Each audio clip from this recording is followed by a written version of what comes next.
All right. Good afternoon, everyone. Right. So I'm Dion. I'm one of the members of the team at DQ Labs, and I'm glad all of you all have made it today. So we'll just so we'll just talk for a few minutes about an overview before I put you on to Umesh and Shaun.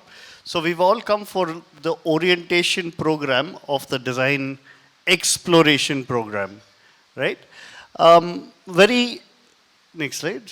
Yeah. So um, the agenda is going to be this way.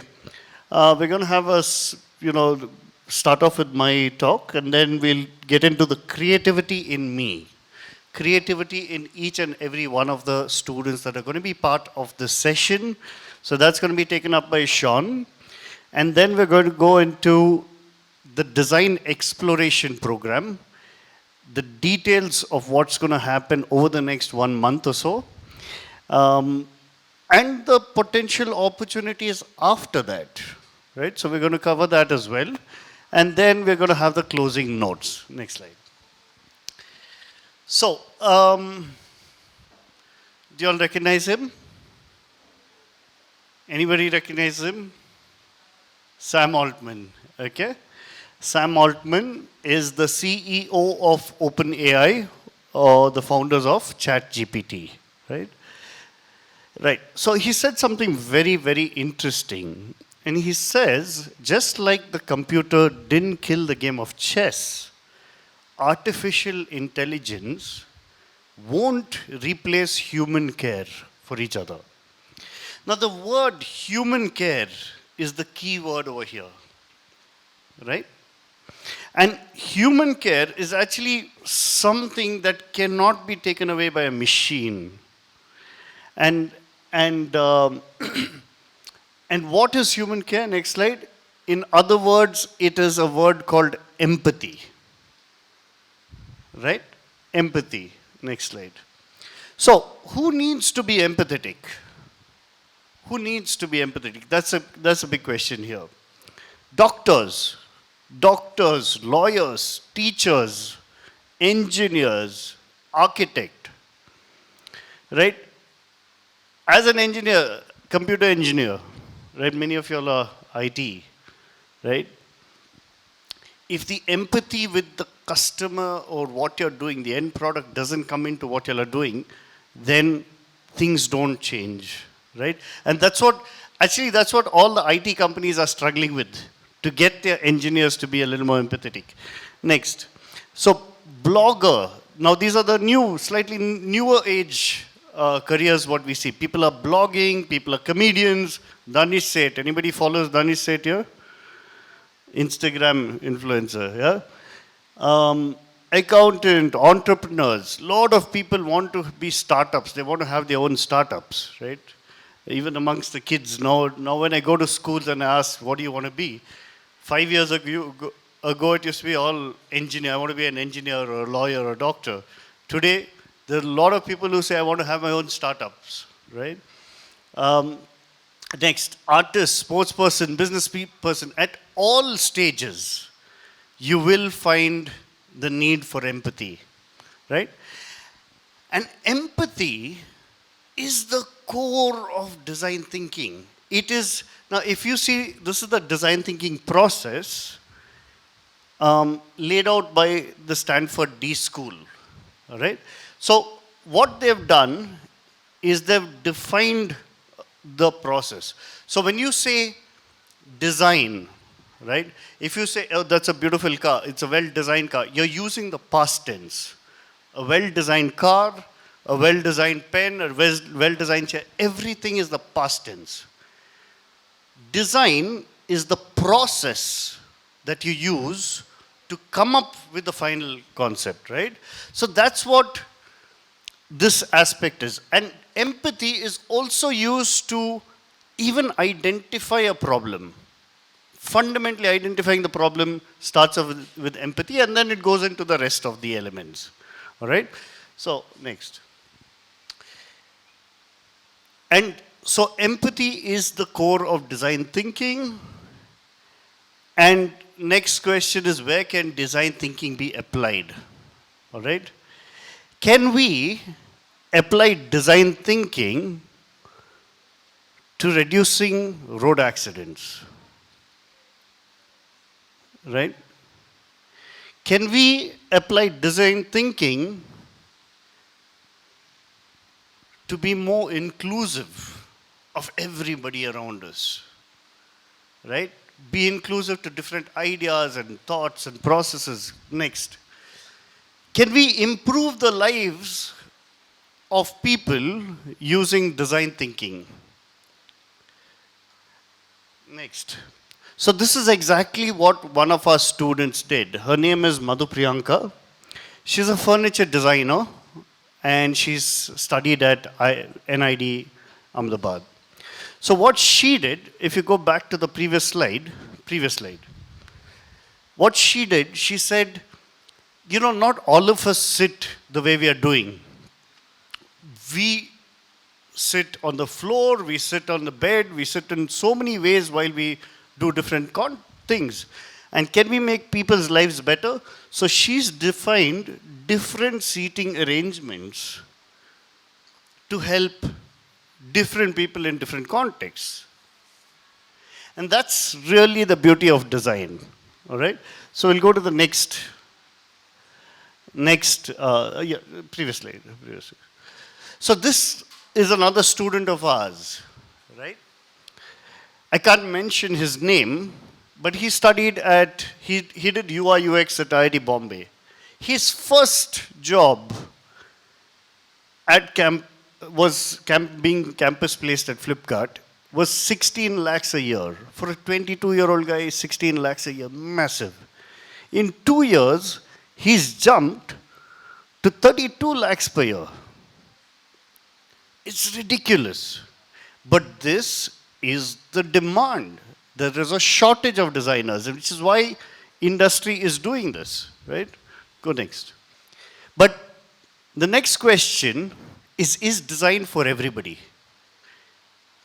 Let's explore that. It's not. It's not for everybody. Just because design pays well, just because, design sounds fancy, is it for everybody? Not really. All right? You need to have a personality that aligns with the design thought process. Very critical. All right? Along with the personality, you need passion. It's not just enough to have the skill, but you also need the passion, and you need to pick the right door of opportunity. So it's not only that you're doing 1, 2, 3 different things, you have to identify the right opportunity and be there. So this design exploration program is all about this, right? So we have a set of kids here who seem to have the personality. And we want to explore the other options available to them, which is their passion and the opportunity. And that's what we are going to do through this program over the next 1 month. So the next question is, who are we? Who are these guys who are doing this program, right? Really, you're investing 1 month of your time and vacations in this program. So it needs to be with someone who can really help you. Did everyone watch this video earlier? Yeah. So they mention a few things, right? So the father says, we were happy that there's somebody actually provoking us to think, right? And that's what every one of you are going to face. The parent also said, we don't know where my child was doing this. Where is this coming from? Right? Very, very interesting question. And the mother says, now she has a much better idea of what she wants to do. And that's what we want for each of y'all. Right? At the end of this program, understand whether that aspect of creativity is something you want to do professionally or not. Right? Next. So we are thought provokers. We are design evangelists. We has anyone participated in the design hackathon before? Anyone's heard of the design hackathon or participated? Yeah, you all have participated. Okay. Sorry? Okay. Yeah. So we said that design thinking should not be limited to just people who are interested in design, but beyond. We've had homemakers, we've had teachers, we've had startup founders, businessmen, all different people participating in this all across India. It's the largest design hackathon that's conducted online. Rohit, next. We are teacher trainers. So Shaun and Umesh have taught collectively over 5,000 teachers in different aspects of design in Bangalore. Right? We've done various programs. We are design researchers. Umesh, a couple of months ago, he was at a conference in Delhi. His paper got selected for presentation at IIT Delhi, talking about futuring design education.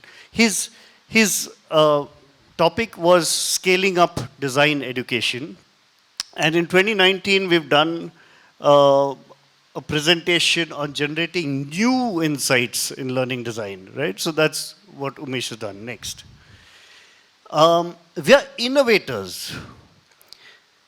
Umesh has a patent in his name, a patent for efficient learning and top performance in competitive exams. That's developing everything from the way the learning is structured, to the way it's implemented, to the computer application, the user interface and the whole system of becoming a top achiever, right? And we've started a company called Exam Play for that. Next. We are award winners, all right, for the innovations that we've been doing. We've been recognized by CII and NASSCOM, and we've also been recognized. We were finalists at another competition globally, but we'll talk about that. We are design mentors. Fundamentally, we are design mentors. We love looking into every individual student's work and helping every individual student become a brilliant person and get their maximum. Why is this not loading? Yeah, we're industry collaborators. What we do is, Professor Pradyumna Vyas is the most renowned name. He's been part of our organization and part of the design hackathon. Sonia Manchanda, faculty from NID, Madhya Pradesh, and other faculty from all across. The Coimbatore police also was part of the design hackathon of last year, right? This was at the ceremony, the Design Hackathon Award ceremony, right? So we collaborate with industry as well. We had tremendous number of collaborations, including the CII and others. Go on. And we are industrial professionals, right? So Shaun and Umesh, they are designers. They are designers from IITs. And they have worked in the top design studios globally. Most of all, we are all passionate about what we do and are mentoring, and we really want to see you guys enjoy the next 1 month. Over to Shaun. Yeah, so good to see so many of you all in large numbers. Even in the morning, there were a lot of parents. We had to split this into 2 batches because there was a huge response. Very happy to see the parents, the students making use of such a program. And such a program was actually built because a lot of parents, a couple of years ago, would ask us, my daughter, my son is interested in design, but what are the various courses, what is available, what's the opportunity, and they wanted more information for that. But today's talk is specifically more than for the students, it is for the parents, okay? Because we want the parents to understand what is the opportunity, what is there, what they can get into, what kind of jobs, what kind of companies, because it's the parent that creates the supportive environment. And if we give you knowledge and confidence, then that's where it helps. So Technically I see lack of confidence comes from lack of knowledge. If you are aware of what the opportunity is there, it's always more helpful. So with that, we shall start. Okay, so let's start with some simple GK. What is the favorite food of a bear? What is the favorite food of a bear? What do bears like to eat? Honey? Honey? Sorry? Fish? What else do bears like to eat? GK. You have to be good in GK also if you want to be good in design. What do bears like to eat? Salmon, fish, yeah. What? Give me. Huh? Ants, okay, insects, okay. What else? Some at the back there, what do bears like to eat? Berries, okay.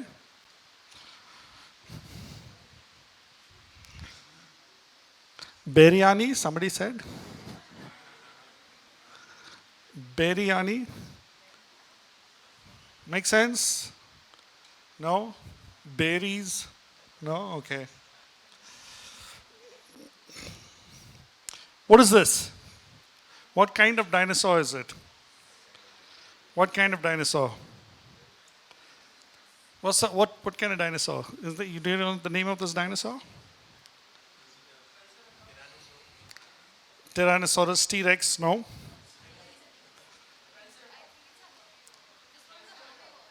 Stegosaurus. Is it a herbivore? I'm not sure if it's a herbivore. Stegosaurus, but this is called a Stegosaurus. Okay, I'm not sure if it's a herbivore or carnivore. Okay, Stegosaurus. So,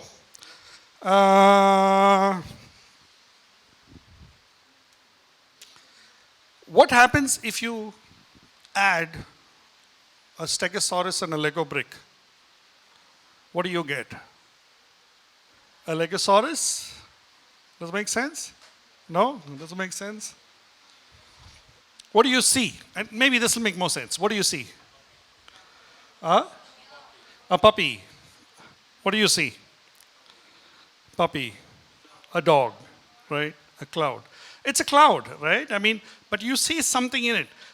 We have played these games when we were small. We look at a cloud and we'll say you can see a dragon or a ice cream cone or a rabbit or something, right?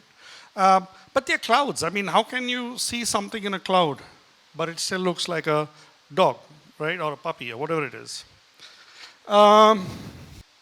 Yeah, so my son, I was eating with my son, so this is the actual picture, breakfast somewhere, and he looked at that and he said he can see an egg, right? So that's what you kind of see there, like an egg there.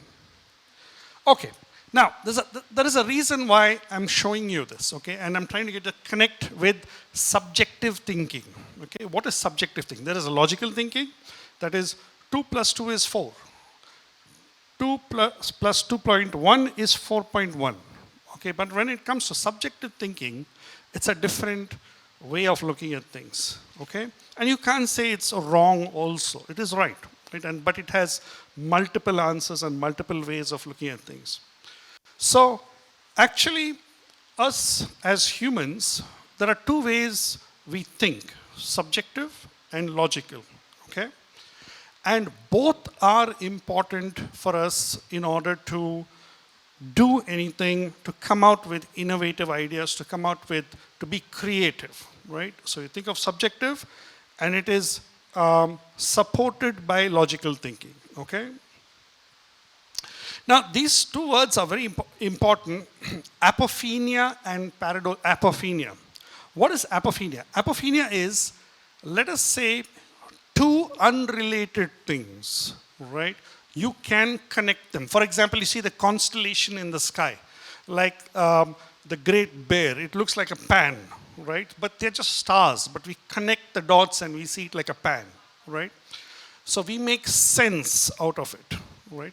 So apophenia is linking two different things which makes sense to the general mass. It's not like, oh, I just relate two different things and it just doesn't make sense at all. It kind of makes some sense, okay?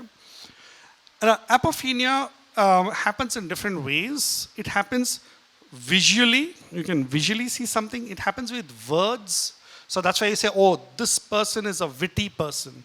You say something and they have an answer for it, right?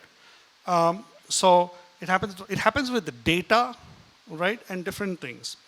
Pareidolia is the visual part of it. If you're able to see something visually and connect something visually, then it's called, pareidolia is a subset of apophenia. Now, why should you all know it as parents, as teachers? Is generally when we are dealing with students in this area, you see them high in this kind of thinking, right? And we should understand that this is a natural way of doing things which we should be able to encourage, okay? So typical examples when you look at things and what you see out there and how it works. So this is actually an artwork of one of the students. So she gets this picture from the internet, which is basically a street lamp, right? And she looks at the street lamp and says, oh, it can be a swing, right? And then she drew the digital version on top of it. So just to show you how it works, it actually works, this kind of thinking. Okay, so how many of you students, the students out here, how many of you all are like this, drawing on your hands, drawing on your books, drawing on your textbooks? All the students here, all the time in your math class, physics class, drawing all over your textbooks, right? So, in fact, you don't even realize it, but even the adults, how many of the adults do this? Any of the adults? Oh, you also, everyone, yeah? You'll be in a meeting, and before you know it, that all whatever your letters, electricity bill, and all that's all full of small scribbles, right? So that is something which students generally who come here kind of naturally do this, okay? So typically, so these are actual examples of students I've seen when I go around, drawing on their hands, drawing on their books, notebooks, textbooks. And so this is a kind of thinking and skill that we want to talk about, and we want to see how to encourage, how to enhance this, okay, how to make it stronger. And more importantly, how to harness this, right, and channelize it in the right direction, and show you the connection between this, the creativity, the industry, and how it's used. So that's the whole purpose of what I'm trying to talk about. Am I creative? Okay, now this is a question to the parents, okay? How many of y'all say, only parents, say, yes, I am creative? Parents? Okay, put your hands down. Among the parents, how many will say, I'm not creative? Okay. When is the first time or one of the first time in your life, earliest time in your life, that you are creative? When? Can you tell me? When you tell a lie, when you're small, right? Or there's no homework today, right? Or I've finished eating and it's thrown in the dustbin or something like that, or given to the dog. When you tell a lie, you have to be creative, right? Because you have to make a story that's believable to the others. So you have in fact, it's good if children, are creative in certain ways, right? It's learning, it's part of the learning process. Even animals are creative. It's not just humans. My dog would eat his food, put his bowl upside down and sleep on it, right? Or take out the water from it and throw it all over the ground and sleep on it. You can see creativity in so many ways. So to be human, of course, there's a lot more creativity coming out. And creativity is everywhere. That's the first thing we need to understand. Whether you're a CA or a lawyer, CA, you should know within the law, without breaking the law, how best to save taxes, right? Or surgeon, if you know surgeon. So, or even if you're cooking, we have to be creative. This ingredient is not there, that ingredient is not there. I don't have much time. I still have to come out with something good, okay? But it's used in different levels, okay? Like maybe the level of creativity in the design department would be a lot more higher than logic and things like that. But we need to understand that misconception is creativity is only somebody who draws is creative, but that's not true. Even if you have to write a story, right? To write a story, you have to create an environment. You have to create the world. You have to create the characters. You have to create the rules. Who dies, who lives. Or or even if someone dies, you can still make him alive. You're literally playing God there, okay, when you write a story, right?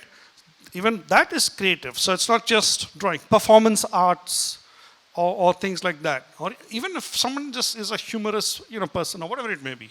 Comes out in many ways. So creativity is, we'll come back to, so it comes out in different ways, different forms, and we all are creative in some way or the other. Another important trait is a sense of observation. Okay, can you see the smallest of things, the most obvious thing that nobody else can see? Right? Your sense of observation to the smallest detail. For example, like now you might have, on your phones, swipe or zoom, which is so obvious, right?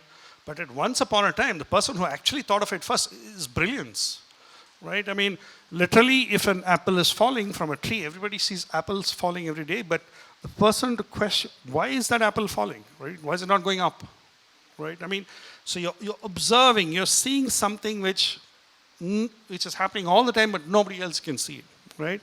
That's a sense of observation which is extremely important. And in design school, all these things, first of all, you should be made aware that these things are there, how to identify it and how to enhance it. Let me have a small example with y'all.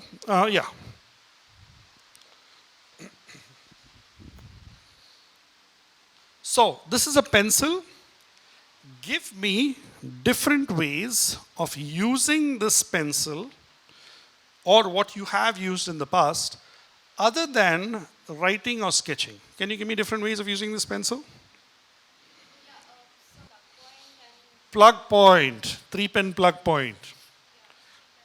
Very good. In fact, this is so useful. If you go to some hotels, they have this in the hotel actually next to the plug point, right?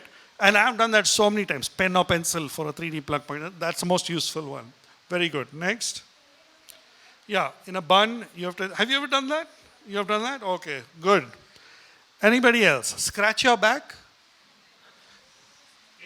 It is useful, right, to scratch your back, but you are using a pencil to scratch your back. Yeah, go ahead.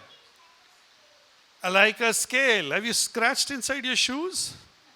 Like a scale, you're right. Pointing at something, if there's some dead insect on the table, you can push it with that. Older generation, the audio tapes, we would wind it with that. Very, very useful for that. Table fan, you put it on and you start it with that. The table fan doesn't start turning.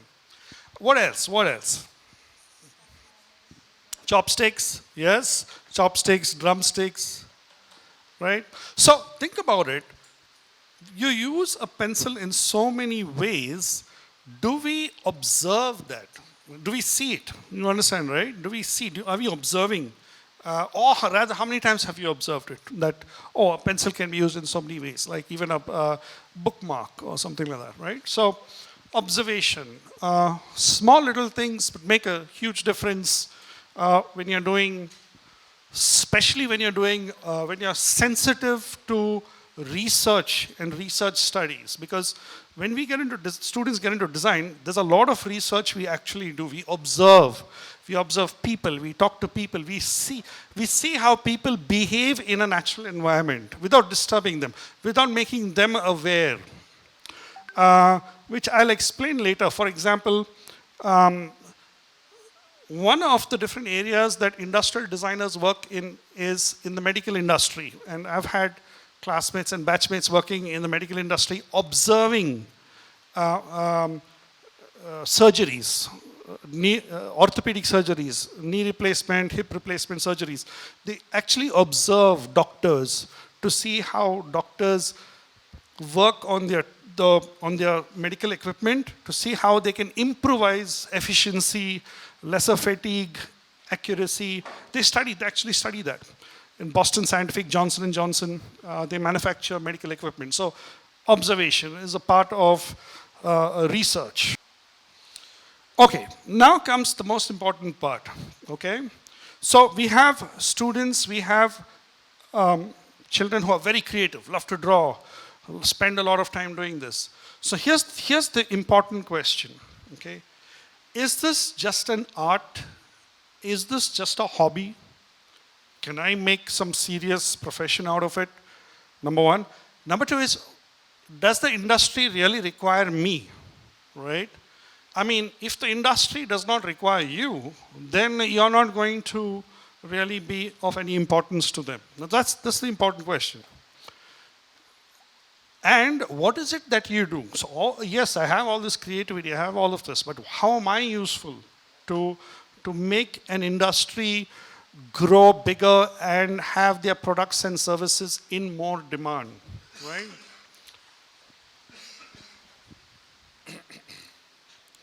So, am I desperately needed in today's world? I'm going to show you a small video. Let's have a look at this.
So you'll see 4 stages here. I'll just show you the 4 stages.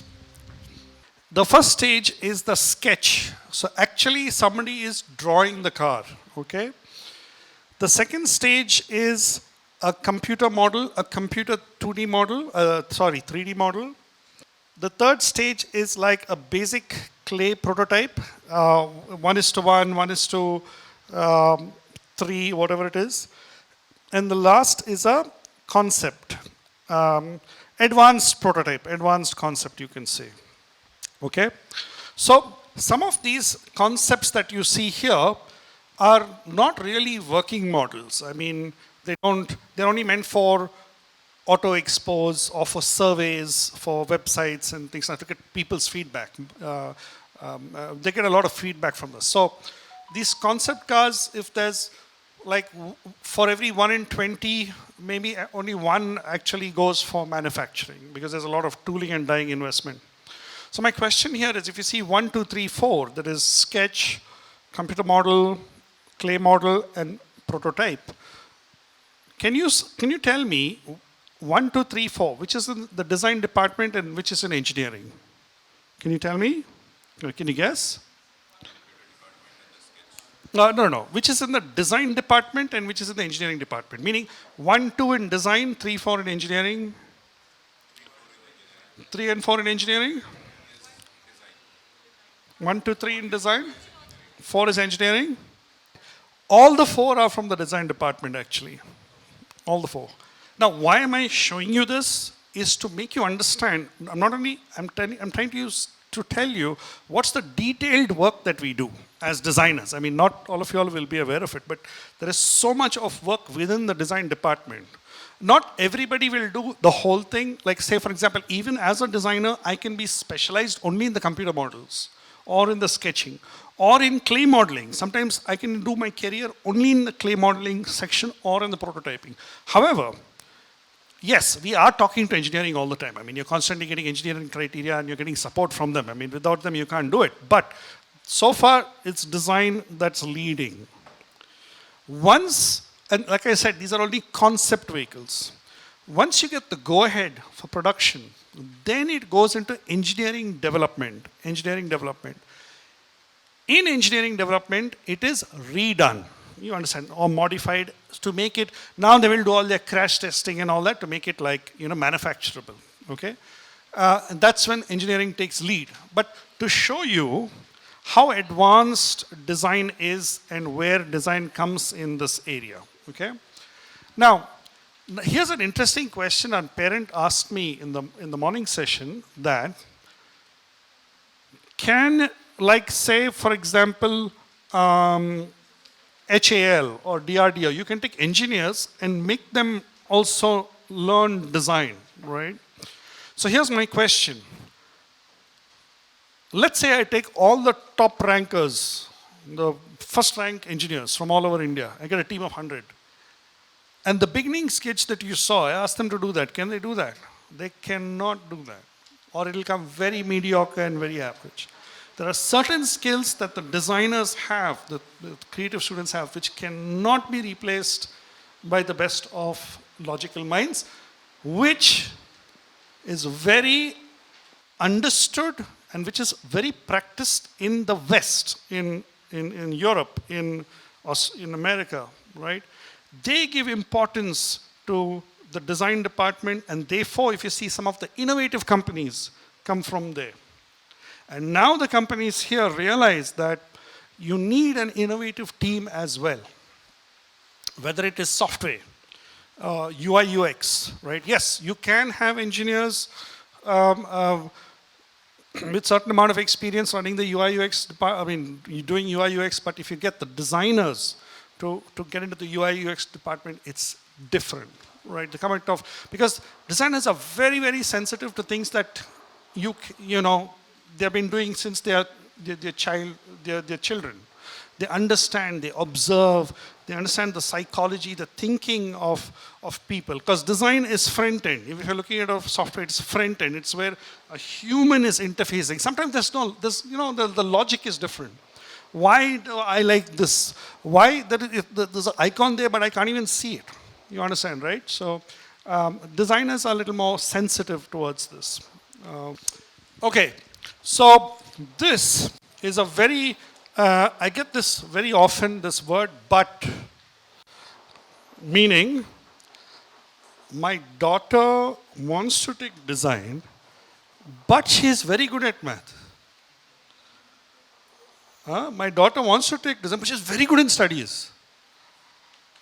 So I'm like, so what are you trying to say? I mean, only people who are not good in studies take design? Is that what it is? Or is design your last option because you're not good in math or you're not good in science? So many people say that. I'm like, that is not true. To be in design, you need 2 skills, not 1 skill. You need to be very good in your studies, very good in general knowledge, very good in logic, plus very good in subjective. In fact, you are more valuable. You're more rare. You understand, right? Please keep that in mind. So it's not that because you're not good in something, you're taking design. No, you're taking design because you're interested in it. You're passionate about it, and you can do something that somebody else can't do, in addition to being good. Now, why does it really help? Okay? See, people don't have the right idea of design, and I don't blame them because it's a new area, a new field in India. It's quite old outside, okay? So people are not aware of what kind of work designers do, okay? Still stuck in like graphic design or, very basic, maybe fashion or things like that. But we do a lot of research. In fact, we are in the R&D team, and we do a lot of research. We do a lot of ethnographic studies. We travel across India. We talk to different age groups, rural people, urban people, different age groups, and we are very sensitive to all that they do. We can see so many things that they themselves can't see, right?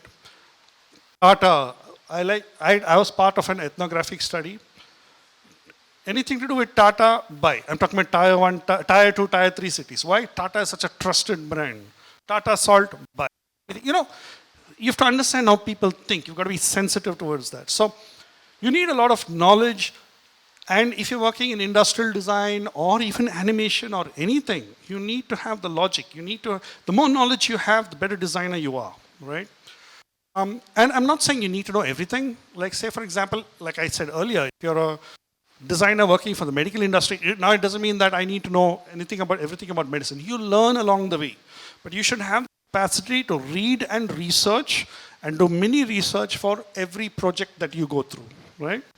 So it's extremely important as a designer, both the logical and the subjective mind is used to the full extent, okay?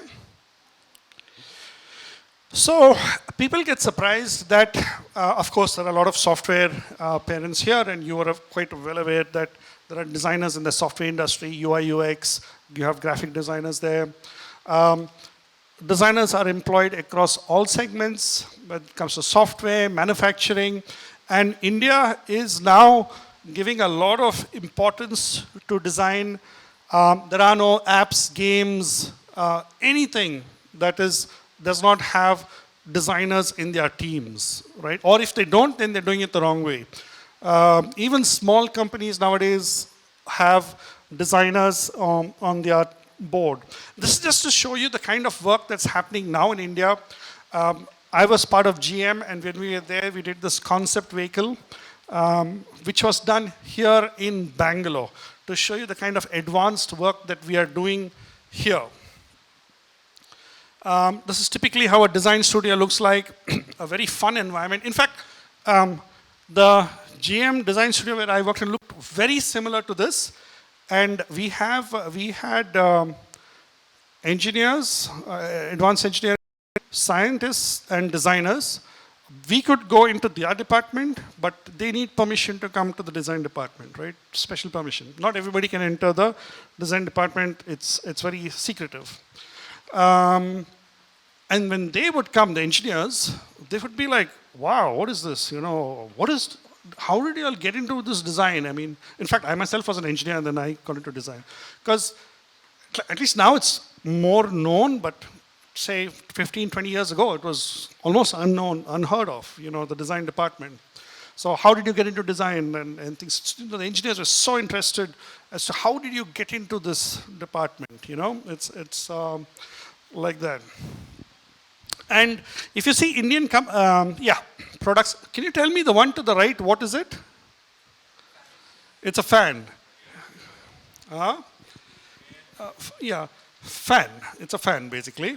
By whom? A vacuum cleaner. He makes his vacuum cleaners.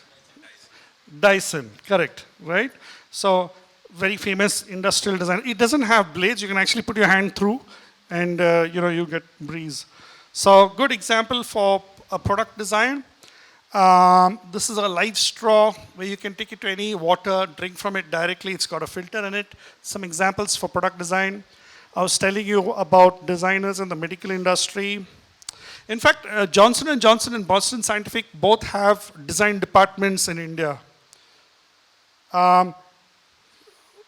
Consultancy companies, even McKinsey has design departments in India. Now you'll think, why does a consultancy company need to have designers, right? For example, if Samsung wants to launch a new line of products, right, they need to get surveys done. And they do all the surveys and the feasibility reports. You need designers in the team as well to understand the products and understand how they will give their feedback on certain markets, how they react to certain products and what's the probability of it being successful. So McKinsey has a large team they hire designers. They have a large team of designers as part of their consultancy team.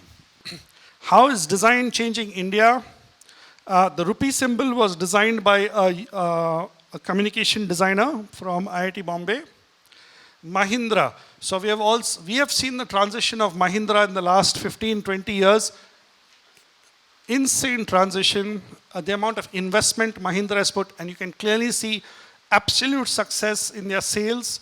In fact, some of their products you need to wait for a long time, which directly, of course, goes to their share prices, which has gone higher. So this is what I'm trying to make you understand is what's the importance that you play to this, and why to a company, and why a company really wants you as a designer, right? It's not that, oh, they're doing you a favor. I'm like, without you, they're not going to do well. So that's why, designers are going to be so much in demand going forward. I mean, even now and going forward. There is a shortage of designers in the country. Good BDes, MDes designers from good schools. In fact, Mahindra has bought over Pininfarina, which is the design. Anybody knows Pininfarina? Heard of Pininfarina? No, it's a design house for Ferrari. They have bought it. So to show you their commitment and their investment in design. Similarly with Tata, Indigo. Indigo is a good company where you can see everything is nicely designed end to end. You don't realize it, but next time you're flying and see from their website to their counters to everything, even the ramp going up, the cashew nut box, nut case, a lot of humor in it, right? And it's all very well done and designed through and through. Paperboat, at least first time when you see it, you felt like, oh, let me just buy it just to try it. I mean, even if you didn't know what it was. And how design makes a difference and a change and adds value to anything, okay? So a glimpse into design careers. I'm just going to go really fast here because in any case, we will be covering this in detail. So I will just not discuss in detail, but kind of show you what are the different careers. But the students will be going through this in detail, and along with the parents, we'll be having a presentation at the end. So you all too will come to know. But more importantly, this, like I was saying right in the beginning, it's very more important for the parents also to know the range and depth of the opportunity that is there. So typically, industrial, visual communication, IT integrated, interdisciplinary, fashion, architecture, which has industrial has transportation, product, glass, ceramic, furniture, toy and game, which communication is animation, film, exhibition, film and video, graphic. In fact, communication design is one of the largest employers of designers because there's so much of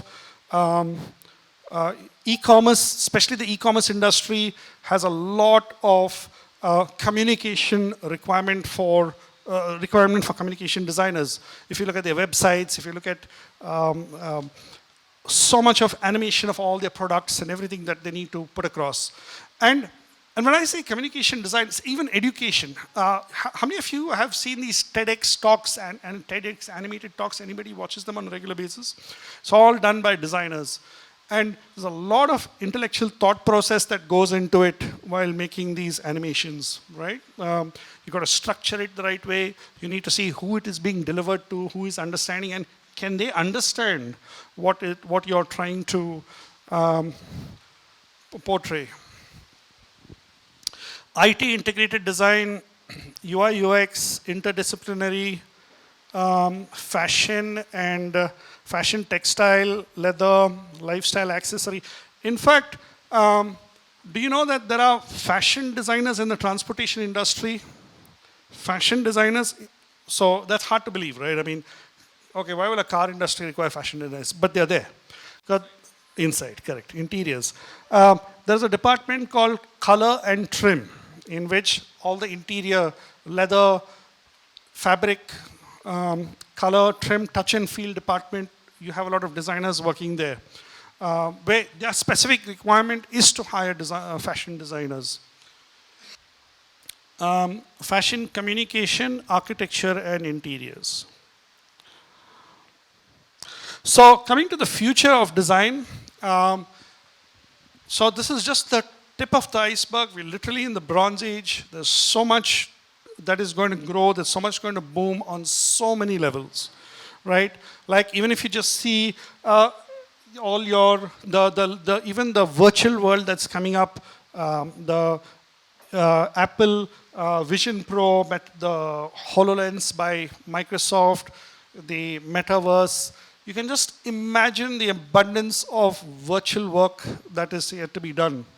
And then that's going to happen in the future. So there's going to be a huge spike for and demand for designers.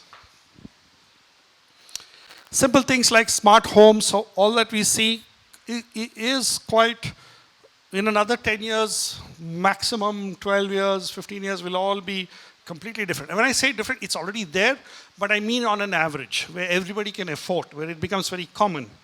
In fact, all your switches and all might actually be antique because everything is obviously going to be voice activated. And in fact, not even that, it's just going to be activated by your presence and whatever's preset. So smart homes, drones already there in large numbers, whether it is domestic or even defense to a huge extent. Superhumans and how we will integrate with the technology, cyborgs on so many levels. Even your traffic grid, traffic lights are all going to be smart and connected very soon, not far, in which it's even a possibility that your manual driving might also not exist. You know, it's all automatic driven, which, if you ask me, will be much more safer than how it is now. And of course, everybody, one mind on everybody's, one question on everybody's mind is AI. So one thing I would like to say on AI is on different levels. Okay, we need to understand that. When we say AI, many people think general AI. Okay, but it's, of course, there are a lot of software parents here who would know better. But AI, there is lower levels of AI which does specific tasks, creative AI, and there are different levels of AI. We have still not reached what you have in mind. I mean, the scary part of AI. But will it reduce jobs? Yes, definitely. It would make things more efficient. It would make people smarter, because even for you to get good output, you have to give the right prompt, right? And it's not that something I just leave it to AI and it gives an automatic output. No, that also has to be monitored. So it's typically like if you look into the car industry, you have, you know, your robotic welders. It doesn't mean that everybody else is obsolete. It just makes a whole smarter and more efficient way of running things, right? So these are all the different things. Is there any questions you would like to ask? Any questions you could, on what we have done, what we have discussed about, you could ask me. I can answer your questions. If not, we will do another small exercise. So all of you all have this paper, right? So let's, and pens, can we, yeah, all of you all have, you have pen, yeah? Anybody who does not have a pen? So you can ask me questions, anything about what we have covered so far. If the parents have any questions, you can ask me, and I could try and answer. Okay? So if not, there is, so you have these little marks out here. So now I leave it to you to draw something, okay? To draw anything that comes to your mind, right? And what is it that you see, right? What is it that you can see in these? Everybody, we'd like you also to draw, even including the parents. Do you have a printout? The parents as well.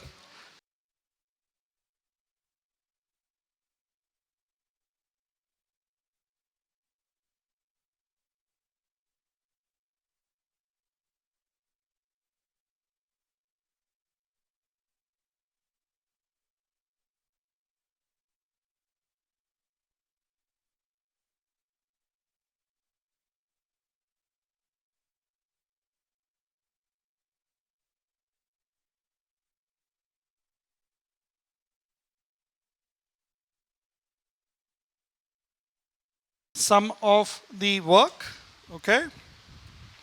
So you can see here, uh, either it can be nama or it can be wrinkles on your forehead if you're like, doing that. It's very nice. Uh, yeah. So see here the way uh, you can see like birds flying. So see the variation in which people are thinking. This is very nice. Very simple leaves. Can you see that? Leaves, very simple. There's a lot of variation here. I like that. Um, this is very interesting. Can you see that how it's used here as a chin, here as part of some glasses, part of a watch. In fact, here it's done so well. It looks like as if it's a shadow of the watch. It's done very neatly. This is nice, lovely. Have a look at this. Beautiful. Butterfly. This is interesting. So someone's even combined two, three. So sometimes what happens is you stick to within the box, but here the parent has gone even like two, three boxes because nobody's asked you to stay within the box as well. You understand, right? So thinking out of the box. Golf, a lot of parents thinking about golf here. This is very nice. And this one. Can you see these leaves here? Very nice. Anyway, so what I'll do is I will leave all these drawings here. We're going to have a small break, right? So you can, or you can just leave all your drawings here, or you can take them home. Have a look at other people's drawings to see the variation, how the same thing is seen. You got some understanding? Right. So we will proceed with the second half of the session. So my name is Umesh Kumar. I'm Shaun's classmate. We were classmates in IIT Delhi. Right. So before we go, I would want to highlight a couple of drawings what I have seen here. So this is a very interesting drawing where, this student has tried to combine the tick marks in 3 or 4 squares and did a interesting drawing. Okay, so generally when students see these drawings in individual boxes, they tend to do individual drawings in them. Okay, so one will have to come out of break their mindset to do something like this. So I don't know who has done this, but really good work. Who did this? Amazing job. Good job. Right? Okay, so next one.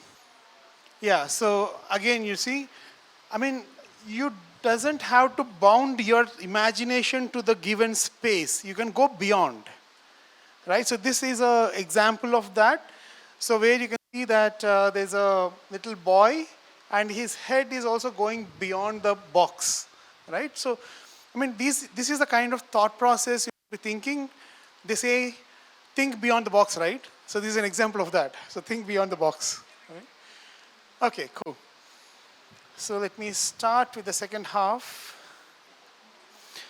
Okay, so I'm sure Shaun Dion has given a little background of who we are and etc. But I would like to add a few personal information in this. All right, so so I have an architectural background, and then Shaun has a shipping plus engineering background.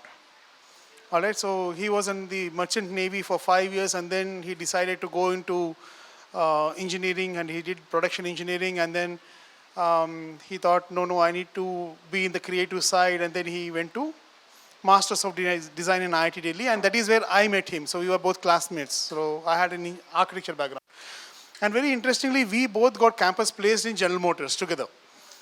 Okay, and very interestingly, we both also have the same passion of mentoring students. So that is how the Design Quotient Labs has started. In fact, we had extensive industry experience in the automotive segment. So in General Motors, he used to head the design department, manage the design in the design department, and I used to be part of the design team.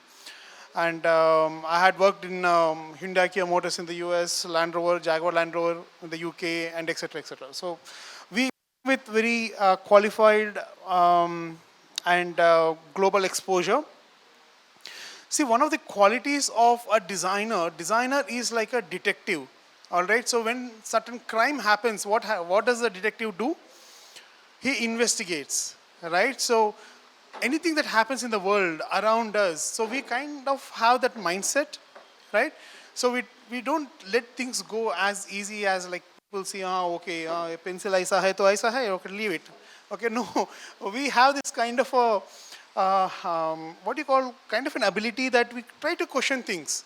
All right, so why certain things are in a certain way, right? So in fact, since we are in the field of education, the thought process also percolated into what we do, and we do a lot of research and we publish the research, okay, and we find something new, we try to patent that ideas, okay, and we also build stuff where we have got very interesting and prestigious design awards. For example, the learning platform that we use for DQ Labs, it was custom built by us, and it has won Design for India, NASSCOM's Design for India award, and CII Good Design Award, and we were also finalists in the UK e-assessments awards, right? So the kind of research, development, and innovation we do at DQ Labs is quite of high standards, right? Apart from that, we also train the teachers, not just train the students, we also train the teachers. So we train CBSE teachers to basically equip them with the latest trends of technology, design, and how to implement it in their curriculum, right? And we also do game design R&D, so exploring how gaming can change the way students learn.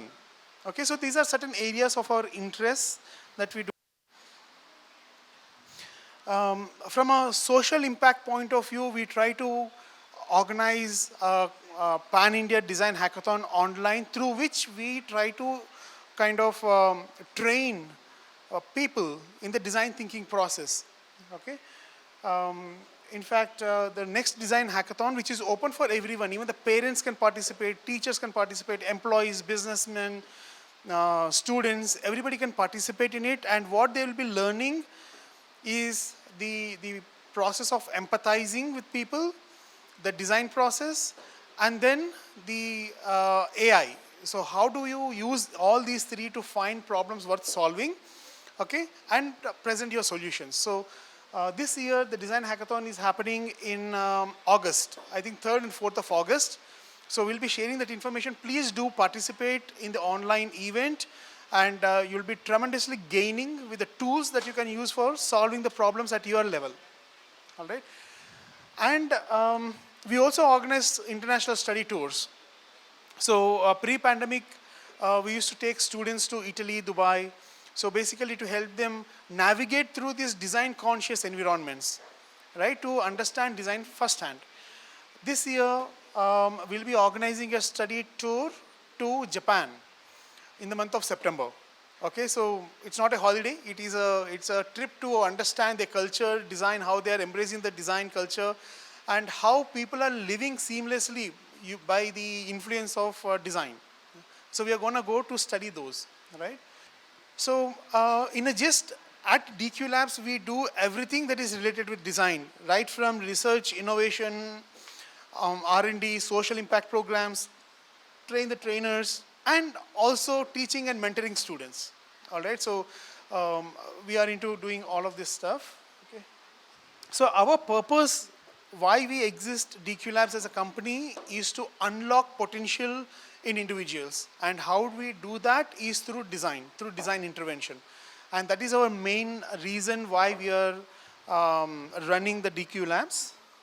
So I'm sure you all have gone through what Shaun has said, right? So regarding art, architecture, design, etc. So I have a question for all of you. So can you differentiate what art, craft, and design in a simple, understandable manner?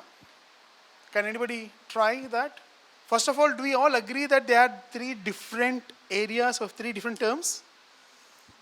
Yes? So what is the difference? Anyone would like to try? Yes, sir. Another mic? Okay, art is 2D, craft plus science. Okay. Okay. Okay, okay. So everyone agrees with that? Or do you have any other thoughts? Yeah, so, yes, ma'am. Yeah.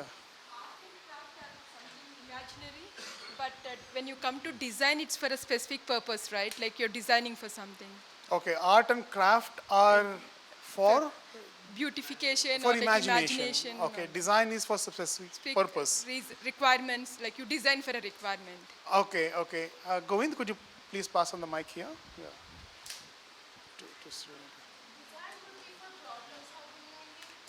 Design is for problem solving. Yeah. So if there's like a issue or something needs to be solved, then design would be used there. Okay, okay. Can it be 2D or 3D or it has to be It- 3D? No, it can be both really. It can be both. Yeah. Okay, okay. Anybody else would like to add? Art, I think, is a form of expression,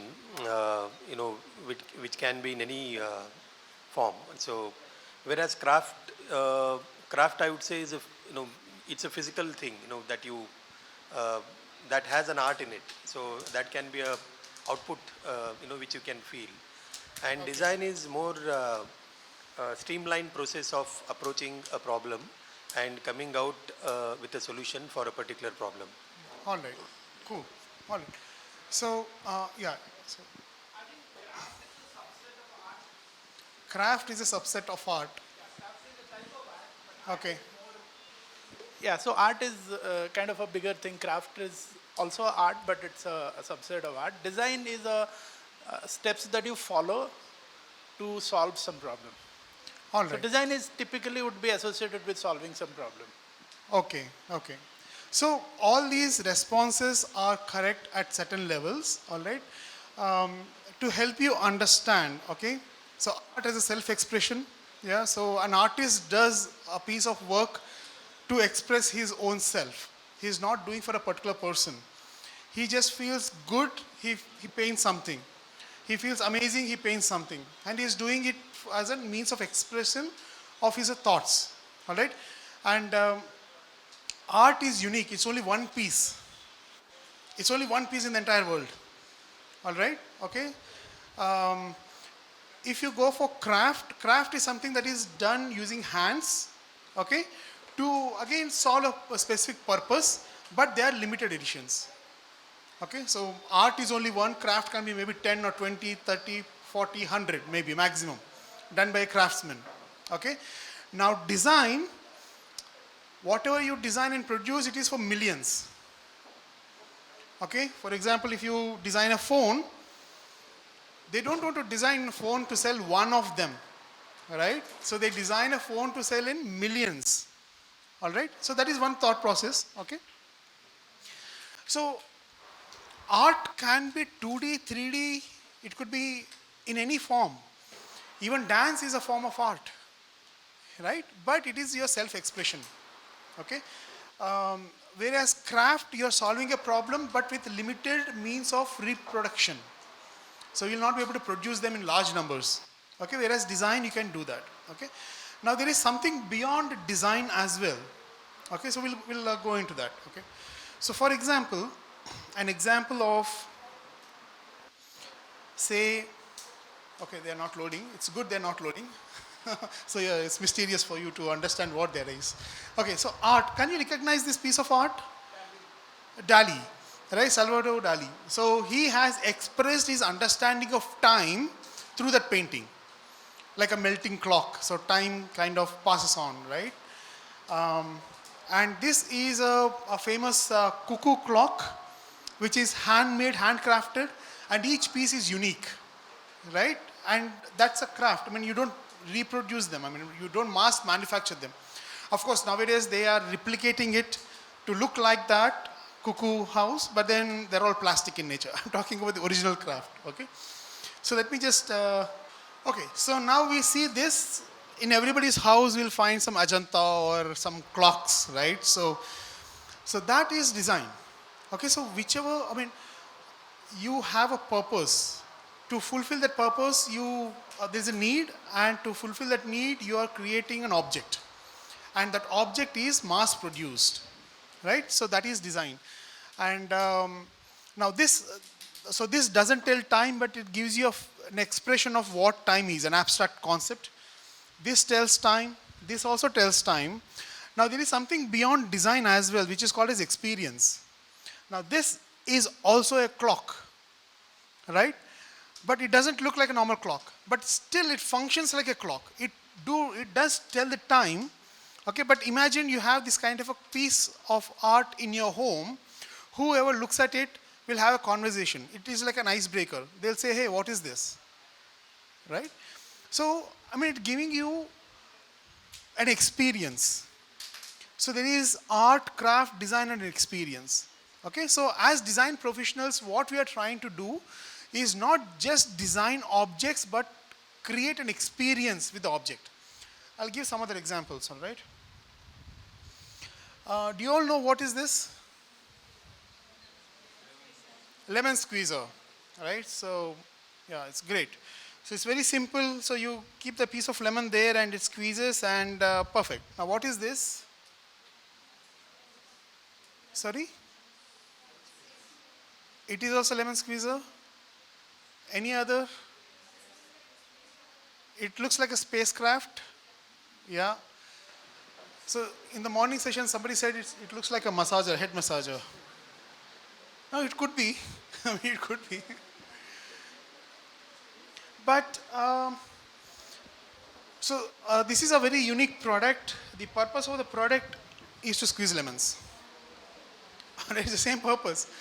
But how you interpret the problem, how do you position the problem and the solution, it all depends. Okay. For example, these two objects does the same thing. Okay, these two objects does the same thing. The cost of the one on the left hand side is maybe 200 rupees. Okay, so the cost of this is $200. Right? So what is the difference? I mean, both does the same thing, but a designer has actually thought into the product and see how more value can be added. Now, people who are buying this are not basically buying it for squeezing lemons, all right? They're going to keep it in the showcase, or maybe on the table or something, on a dining table or etc. Such that when the guests come, they kind of become curious and they say, our discussion starts. Right? It's like an icebreaker item. Okay, but it does function as a juicer as well. So, as designers, yes, our basic job is to ensure that the need is met through a tool or a service, but it is not just, it is beyond that. So we are trying to create an experience. Okay? So for example, a shoe, a humble shoe, right? So it had been looked as a product in the past. Okay, so when you are buying a shoe, you're buying like, okay, a comfortable shoe. That's all, right? But what is happening now is, it is not just the product that you're going to use, but it is a complete experience that you're going to get. Right? So there are some motion sensors in the shoe, and it is attached to an app. Okay, so it automatically senses your activity in a day, and it gives you information in terms of data. So based on the data, you can decide, okay, you should be walking more or less, or how do you take it forward. So it's a complete package, an experience. Okay. So now that design thinking, the design projects are walking in this direction of providing an experience. And it's not just the experience, but design is beyond that. So we are here showcasing a system related to the medical field or the hospitals or healthcare.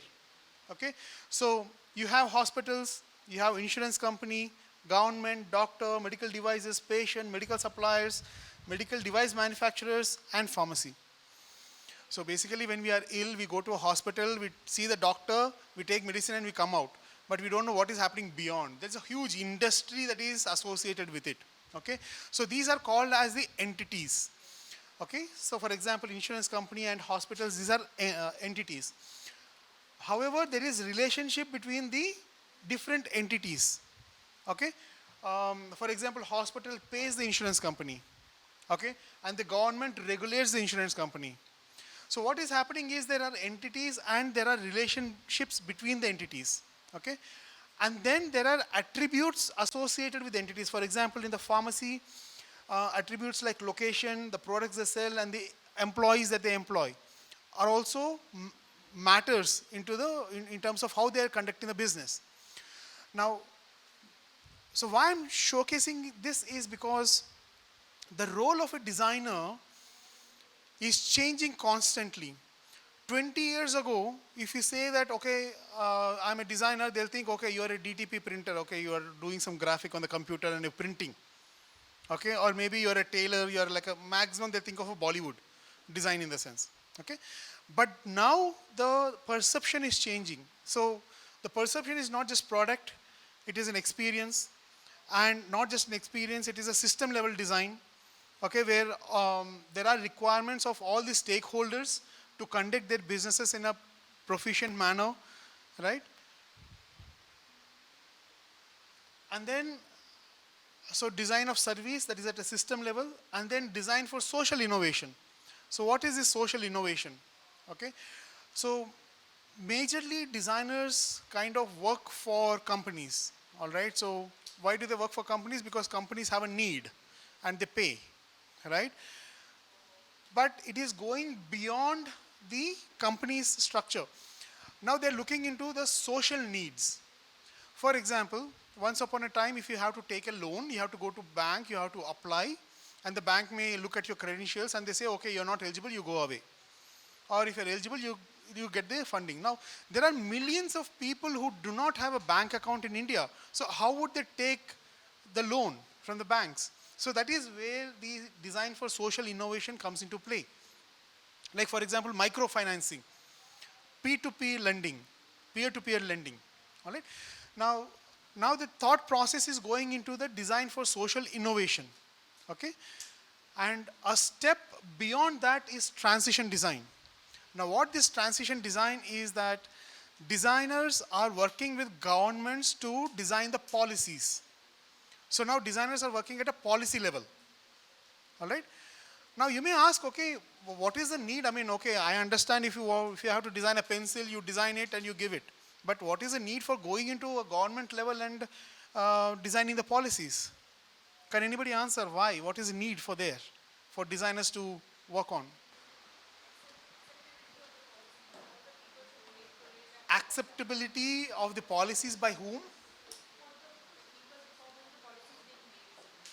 By the people for whom the policies are being made. Exactly. See, whether it is a company or a business or a government, they exist because of the people. If the people are not there, these guys will not exist, isn't it? All right.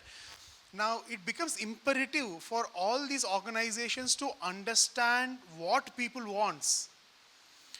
Only if they understand what people wants, they will be able to deliver that, and they can retain. For example, like politicians and right, politics are going on now, elections.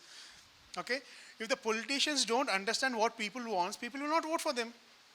It's as simple as that. If the people don't vote, they will not be in existence. Okay, for example, there is Apple and Nokia. Nokia was one of the famous ones during our times, right, when we were teenagers and etc. We used to have these fancy phones and all that. So there is Apple and Nokia, and which is a $1 trillion company now?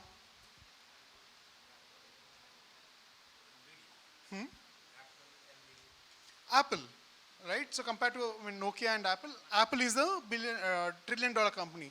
And why did it exist and why did it thrive in the business? Because they were able to give what people want, right? So in fact, Apple is a design-driven company. Because all the decisions they make or implement are based on design inputs. And who gives these design inputs? Team. Is it the marketing team? Is it the financial team? Is the engineering team? Which team? It's a design team. All right, because designers are trained to empathize with the people and understand the needs and solve those needs. All right. So what I'm trying to tell is, for many people, design, they see it as a silo. Okay, and the designer as a lone warrior sitting somewhere in the corner and making some sketches and doing the stuff. But it's not. Right. So design has a larger impact to make. There is so much of opportunity out there. Right now, what is been tapped into by many of the corporations and etc. is probably products, communication, environments, maximum design for service. There is so much of work that is still pending in the social innovation and transition design stage, right? And there is a lot of opportunities that are popping out. Okay. So now let's get into the DEP program. Can anybody tell what does DEEP means? Design Exploration Program. And what does DQ stand for? Design Cohesion. Okay, so DQ also stands for Dairy Queen. If you know or not, it's a famous company. So whenever we travel abroad, so wherever we see DQ, we take a picture and share it to the team. Because they're promoting DQ as Dairy Queen, milk products. Anyway, so, all right. So there are 4 distinct steps in the DEEP program, all right? So the number 1 is attending the in-class orientation. So all of you are attending this session. So that is a very important one because we are going to expose all the students and parents to the design field, all right? So that they get a comprehensive understanding of what design is. The second step is attending those summer programs or 8 weekend programs. And completing all the 15 projects. I'll tell you how to do those projects. And then you have to compile all your work into a presentation. Okay. Once you compile them into a presentation, so you will have to book a meeting with me or Shaun. We will be sitting with you, we'll be going through your work, reviewing and understanding and counseling you what are the next steps you should be taking for the student. Okay. So that is the third step.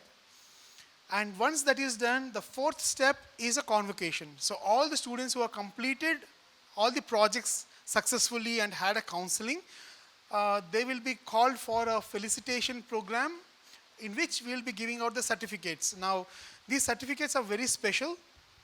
If you see here, there is a little graphic insert.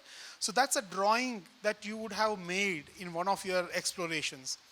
Okay, so what we'll be doing is we'll be going through all your work and we'll be identifying one work that we find is very potential. And then we'll give it to our design team to develop it in a real context. So for example, that's a spaceship and that's how the spaceship can look like, right? And that piece of work will go into your certificate. And that becomes part of your memory all through your life. That, okay, that day, this center, I have done this design exploration, whatever. So that is how we are going to conclude your design exploration program. Okay. So these are the 15 hands-on projects. So you'll be exploring a shelter, interior, exhibition design related to architecture, then fashion, jewelry, shoe, bag, and furniture, and then a logo, poster, game, photography in the communication design side. So each of these projects you will be exploring in this entire session. And how you'll be exploring? So you'll be understanding about the discipline, like who are the famous designers, brands, careers in that particular discipline. Okay, and you will actually be taking up a project and solving it to generate 30 different ideas. Okay, so generally when we say, give me some ideas, like logos, design ideas, you do 1, 2, 3 and say, okay, these are my best, right? But if we ask you to generate 30 ideas, can you generate 30 ideas?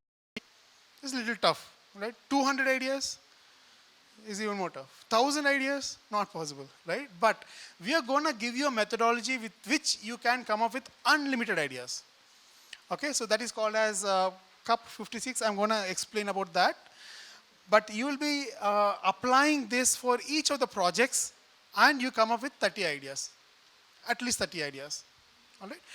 And you take one of your favorite idea and then you refine it further to the best of your ability. In the sense, you can do the details of that, you can color it, paint it, whatever, and present it nicely. This you should be doing for each of the projects that we take up. Okay. And what are we looking for when you're attending this program? Okay, so number 1 is we are looking at your fluency of ideas. How fluent your ideas are. Okay, for example, let us say, look at this drawing. Okay, so you see a different idea in each of the cubes or squares, right? So that is fluency.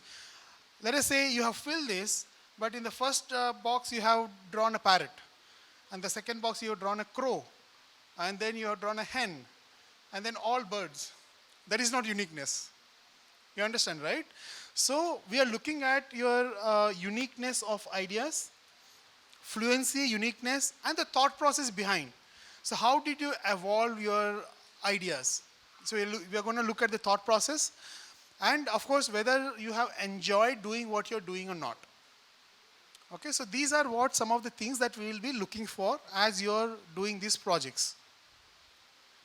So it's not about the quality of your drawing, okay?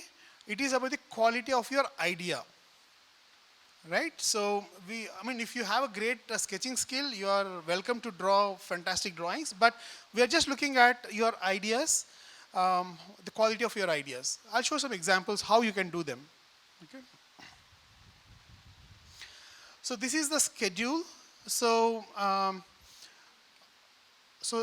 in the original plan, on Saturdays, we would wanted to take you to the design schools, but they requested that it's a holiday for them. It is better if they come on a working day. So we have moved the school visits to Thursdays. All right, so every Thursday we'll be having a school visit. So on the day of school visit, what happens is we'll give you a time. So you'll be assembling at your respective centers. So if you are from Whitefield, all the students will come to Whitefield, report at 8 o'clock. Okay, so the buses will be picking them up from there to the school. So once the program is done at the school, they'll drop you back at the respective centers. That is how this field trips is going to happen. All right. And I was told that April 26th, which is a Friday, is an election day. So we are trying to see if we can organize the April 26th one on a different day. Okay, so without affecting our schedule. And you all know about your respective timings at your centers. You all know about that? All right? Okay, so we'll be sharing the schedule with you guys. Okay. And whatever work that you do, we'll be documenting that work on DQ Edge. So that is our patented platform, which has won national awards. So you all have access to DQ Edge. All those who have joined have access to DQ Edge. If anybody does not have, you can ask your counselor. They will give you access to DQ Edge. All right? Okay. So in fact, I'm going to give a small demo on how to use DQ Edge. Okay, I'll do it. I'll keep it to the end of the session. Okay. But all the material, access, knowledge, everything that you'll be accessing from this particular portal. Okay. The tools that you use for design exploration are, number one, a black pen, ballpoint pen, A4 sheets, and some color pencils or sketch pens or etc. Okay? And you would have noticed there is no eraser, there is no pencil, there is no scale. Okay? There is a reason why we don't use all of them. Okay? See, as a designer, you need to build that confidence that whatever you're doing can go wrong. That's all right. You can always do another one. Okay? Because as a designer, you will see what you're doing as a designer, you're designing something new or you're innovating stuff. Whenever you're doing that, there are high chances that you will face with problems, criticism, and etc., etc. But you should have that attitude and aptitude to face it. Now, this is the beginning to build that attitude in you. All right? So, it's okay, whatever drawing you're making is going wrong, it's all right, scratch it, draw another one next to it. No problem. Nobody's going to criticize you, nobody's going to question you. Absolutely fine. Okay? That's number one. Number two is, we'll be documenting all your work. If you have done with pen, it will be legible, and when you take a picture and upload, everybody can see nicely. If you do it with pencil, nobody can see what you have done.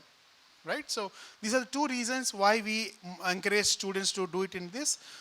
Use loose A4 sheets, not the sketchbook for this activity. Only A4 sheets. And you can probably bring a folder in which you can keep all these A4 sheets stacked together. All right. So these are some of the sketches as an outcome that has come from the previous design exploration programs, and don't get overwhelmed um, by the kind of drawings. You may be thinking, okay, I can't do all this.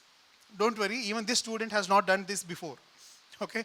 In fact, all of you will be figuring out your own potential in this program, and you will surprise yourself what you're going to do. For that, what you have to do is you need to have trust on the teachers, what we are teaching you, right? If you have trust and you follow the method, then it becomes very easy and you can figure out fantastic stuff coming out of your work, okay? So, so this is part of the fashion design exploration, okay? So, and you can use colors to make them colorful based on the scene, based on the theme, based on whatever that your thought process is. And in fact, using color as a means of as a means of an aid will open up more possibilities. Okay, so that also we'll explore. These are some of other explorations. Now, so how to come up with 30 different ideas? So we are insisting on the number 30, right? So how would you come up with 30 ideas? So we use a methodology called as CUP 56. So this is a methodology which we'll be using. So CUP, C stands for context, U for user, P for purpose. All right. Now, what happens is once you understand, you'll identify the user. Okay, who is the user to whom you're designing this, and then you'll identify what are their likes, what do they like, what are their aspirations, what they want to become. What are the kind of products that they use? It can be anything that related with the user. Based on the user's aspirations and interests and likings, you come up with 5 themes. And for each of the theme, you create 6 ideas. Okay. Let us see that in action. Okay. So to understand more about context, user, and purpose, so I have a small example. Let us say a bottle, okay? A bottle that we use for drinking water. Are all the bottles of the same shape? No, right? They're all different. And why they're different? They're different. Yes, very good. Okay, because this is made for a different person and also for a different purpose and for it to be used in a different context. So let us understand that. So these are bottles based on context. Okay, for example, this is a humble refrigerator bottle that you store water in a refrigerator for freezing. Okay, and can you guess what is this bottle for? So that's for cycling. Okay, so you can actually attach that to the one of the rims, so basically one of the rods, right? And do you know what is this for?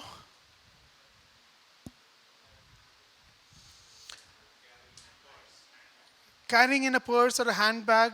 It's very sleek. Okay, in fact, it is called as a memo bottle. It is designed by Australian designers. Okay, because they had a different need. Okay, in Australia, you can drink water, tap water. You can drink tap water, and wherever you go, there is water available, okay, which is portable. Unlike India, I mean, you can't drink tap water. Even the water that is coming to our home only, you cannot drink. Right? We need to have purifiers, filters, and etc. If you go to places like Italy, you can drink water from the water fountain. So they have these water fountains on the street. You can aram se go and drink water. Nothing will happen to you. But it is very contextual. In a different country, the different need is there. Okay, so in Australia, what happens is there is no need for them to carry a 1 liter, 2 liter bottle because water is available everywhere. Okay, in fact, they can refill the bottle quite often. So what they have come up with is something called as A5 memo bottle. That's a A5 size. You know what is an A5 size? Half of A4, exactly. So this is A4. And half of that is A5. So that is the size of the bottle. And probably it will be the size of a notebook. So the idea is the office goers can basically take this in their briefcase.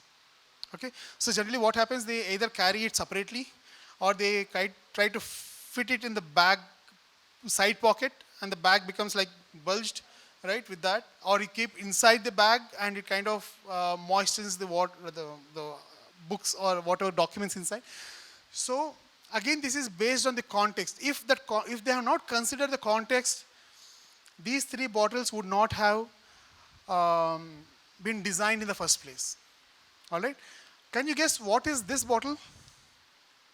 That's a bottle. Any ideas? What context they would have be designed to use for? To throw it? Bowling, okay. Bowling, yeah, it's a good idea, yeah. Okay. Yeah, game. Yeah, sure, sure. All right, so what we'll be doing is we'll be passing on the snack boxes to you. So you can sit wherever you are and you can enjoy the snacks and also listen to the conversation. Okay? So any guesses what that bottle is for? Any guesses? Wild guesses? Sorry? What is that?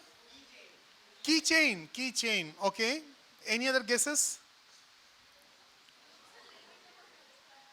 Like a purifier. Okay, so think of a context. So we are talking about the context. Okay. It fits into something, but where? In a doctor's room or in a bus, underwater? What is the context? Sorry? Space ball. Baseball. Baseball. Okay. All right. So this is a very specially designed bottle to be used in space. Space. So interplanetary travel and etc. Because if you can't carry water in a regular bottle there, right? So they have to design a special bottle for that. Okay, so which can withstand the atmospheric pressure of space, right? And other considerations. So this is a good example of how the product, the same product, can take a different form because of the context. All right? Okay. Now, these are the bottle designs based on a user. Okay, in fact, bottles, we start using bottles as young as like 2 months, 3 months, right? So the babies are trying to hold the bottle, and so that's a bottle for a very young child, like 3 months, 2 months old.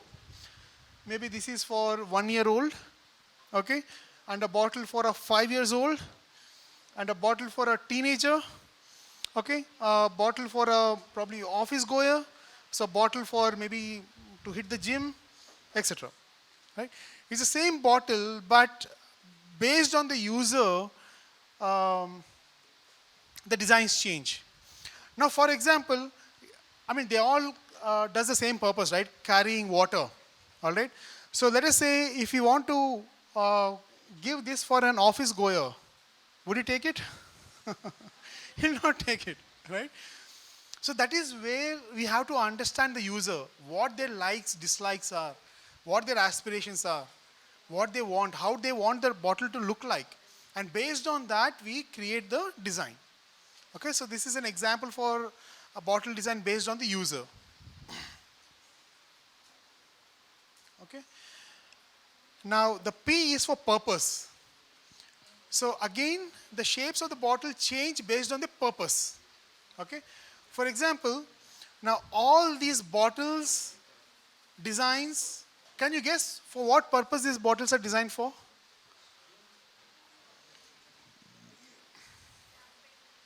Camping, yes, yes. Camping, sorry? Camping trails or hiking, mountaineering, all right. Now, which one of these bottles do you think will fit well for hiking?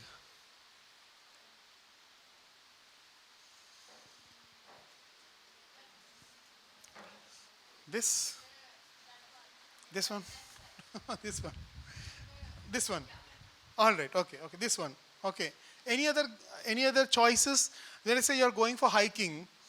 Okay, so you're going to climb and walk for say 10 kilometers or 20 kilometers in a day. Okay, so which bottle would you like to carry? The blue one on the right side, this one. Okay, the reason? Okay, okay, yeah. You can lock it to a ring. Yeah. So, so you have chosen this one, right? So what is the reason? You can put it anywhere. Okay, okay. So anybody would go for this one? Yeah. The reason? Easy to carry. You can carry more water. Sorry? Less weight. Exactly. Now this is what you have to be doing. I mean, you have to understand the purpose and understand the user. Now when they're going for hiking, they're climbing mountains. Okay, they're walking so long in hot sun. Even 10 grams after 1 hour will feel like 1 kg. Right? So they want to travel light. Right? So that is the reason why the purpose and what advantage you are giving to the user by through your design. Okay, so these are all things that you consider while you are designing for a purpose. Okay. So so what happens is you're understanding the CUP, context, user and purpose, okay? And with the help of user, you're understanding likes and dislikes, okay? Let us just spend some time on the likes and dislikes, okay? Um, let's say you're designing a bottle for a teenager, okay? What would be their likes and dislikes? For example, what they will be really looking forward to? What would be their hobbies? A big bottle? Okay, I'm not talking about the bottle, I'm talking about the likes. For example, would they like pizzas or would they like samosas or food habits? What do they like? Maybe pizzas, pastas. What kind of a music do they listen to? Pop music, okay. So what are their aspirations? So like what kind of bikes they would like to ride? Trending in the market. All right. Okay. Right. Right. So see, these teenagers have their own specific interests. Okay. So you list down them as the themes. So one could be music. One could be like fast bikes. Okay. One could be like maybe Justin Bieber. I don't know. Some people may like, teenagers may like, or maybe K-pop, right? So you have these various themes, and for each of the theme, you can come up with different ideas. Like say, for example, music is one of the theme. So you can look at the musical notations, or you can get inspiration from musical instruments, okay, or maybe musicians, maybe Beatles. So you get these themes, and based on the themes, you come up with different ideas. All right. Apart from that, you can also take inspiration from nature. Okay. So what does that mean? Now, how many of you believe that ideas have to be original? You believe ideas have to be original. Very good. Okay, anybody else? Yes, yes, yes. Okay, can you show me any original idea in the world? Which is completely original in the world? So we may think that originality exists, but it is not, there is some kind of inspiration behind that originality. That inspiration can be nature, it can be people, it can be man-made objects as well. Okay? So now I'm going to tell you how you can take an inspiration from something and add to your design. All right? For example, you're taking inspiration from a turtle and designing a stool, a chair. Okay? So that's the inspiration, and this is a chair or a stool on which you can sit. Okay? And that is how it can look like. Right? So would this become an original design? I mean, inspired design. Okay, as per layman's language, it's an original design because there's nothing like that exists before. But you take inspiration from nature. So when you are actually doing your designs, you take inspiration from nature or man-made objects and you come up with ideas. I'll give another example. So that inspiration can come from anywhere. For example, it could be a small puzzle game that you play. Okay, these puzzle pieces, joining puzzle pieces. So this student has basically taught them in 3 dimensions, and these foam pieces can be moved aside to make individual chairs, or bring them together to make kind of a table, right? And let us see how does that look like. Yeah, that looks something like that. So your inspiration can be from nature, from games, from man-made stuff, anything like that. Okay. So let us take another example. So that's an avocado, and that's an avocado chair. A chair inspired from avocado, right? And then how can that look like? That can look like something like that, right? So you use this methodology of cup 56 plus inspiration, and you come up with unlimited ideas. And that is a methodology that you're going to use in the DEP program. All right? Okay. So yes, so as part of the program, we will be taking to you an architecture school, fashion school, and a design school, and these are the fantastic opportunities for you to go visit them. There'll be professors who are designers with whom you can interact. There'll be college students who will be doing their work or projects. You can see what they're doing. And most cases, we'll be having like a 45-minute workshop in the school. So participate in those activities enthusiastically, take the feedback from the designers, and experience how these school environments are. What do they do? What do they solve? How does it go? Right? So that will add great understanding and experience of design schools for you. Okay? And then, as I said, as part of step 3, we'll be having personal interaction with the student and the parents. And we highly recommend that in that interaction, you have to, of course, bring in your DEP presentation that you would have compiled. And then you also have to get your hobby work. Okay, so how many of you guys sketch here or do some creative work? Interesting creative work? Yeah, we would like to see them. All right, so please get those works for the discussion. And we'll be interacting with you to understand your views, what have you gone through, how did you do that, and etc. And then our job is to identify your hidden talent. Okay, so which is the area where you can flourish well. All right. And then based on that, and also based on your interest and your enthusiasm, we'll be helping you with the next course of action. Okay. So this is a sample certificate that we'll be generating. So this was done for Ayushi, right? So there'll be a nice sketch that we would have identified from your 450 ideas, and then we'll get them developed like in an illustration style, or to make it look like a actual product, and then that will go into the certificate. Okay. So it's important that all your ideas are legible. So do it with pen. Okay, so that we can identify them nicely. And the convocation is planned for 16th of June 2024, Sunday, 5 to 7 p.m. So kindly block that time such that you can join us, and we'll be having a couple of designers coming over to interact with you, and they'll be giving out the certificates to all the people who are successfully able to complete all the design work in the DEP program. And during your free time, I would highly recommend you to watch these documentaries created by Netflix. It is called as Abstract. All right, so these documentaries are on the designers, on the famous designers, well-known designers, okay, contemporary ones. They basically focus on the work that they do, the day in their life, their journey, and what they are going to achieve, or what their ambitions are. So that will give you a very good understanding of the design discipline, and you can actually find footwear designers, graphic designers, illustrators, filmmakers, architects, okay, in that documentaries. Now they are done in 2 seasons. Season 1 is freely available on YouTube. Season 2 is available only on Netflix. Okay, if you have a Netflix account, you can see the season 2.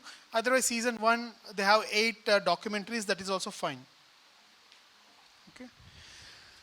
So that is a design exploration program. So now the question comes, what next? Okay, I have done this program, then what do I do next? Okay. So let us spend some time on that. So there are two possibilities as an outcome. Okay, either you loved it, you take it seriously, and you want to become a designer, or you liked it, but you better want to keep it as a hobby. Okay, any direction is good because you have clarity in your mind. You are able to make the decision like it's an informed decision. So whichever direction it is, absolutely fine. So that is the purpose of this program.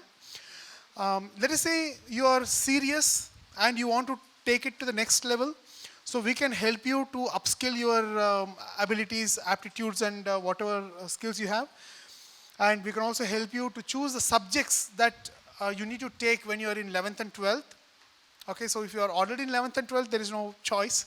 But then if you're doing 10th, then we can help you to choose the subjects. And we can also help you to prepare for the entrance exams for NID, UC, SEED, and whatever, design entrance exams. Okay.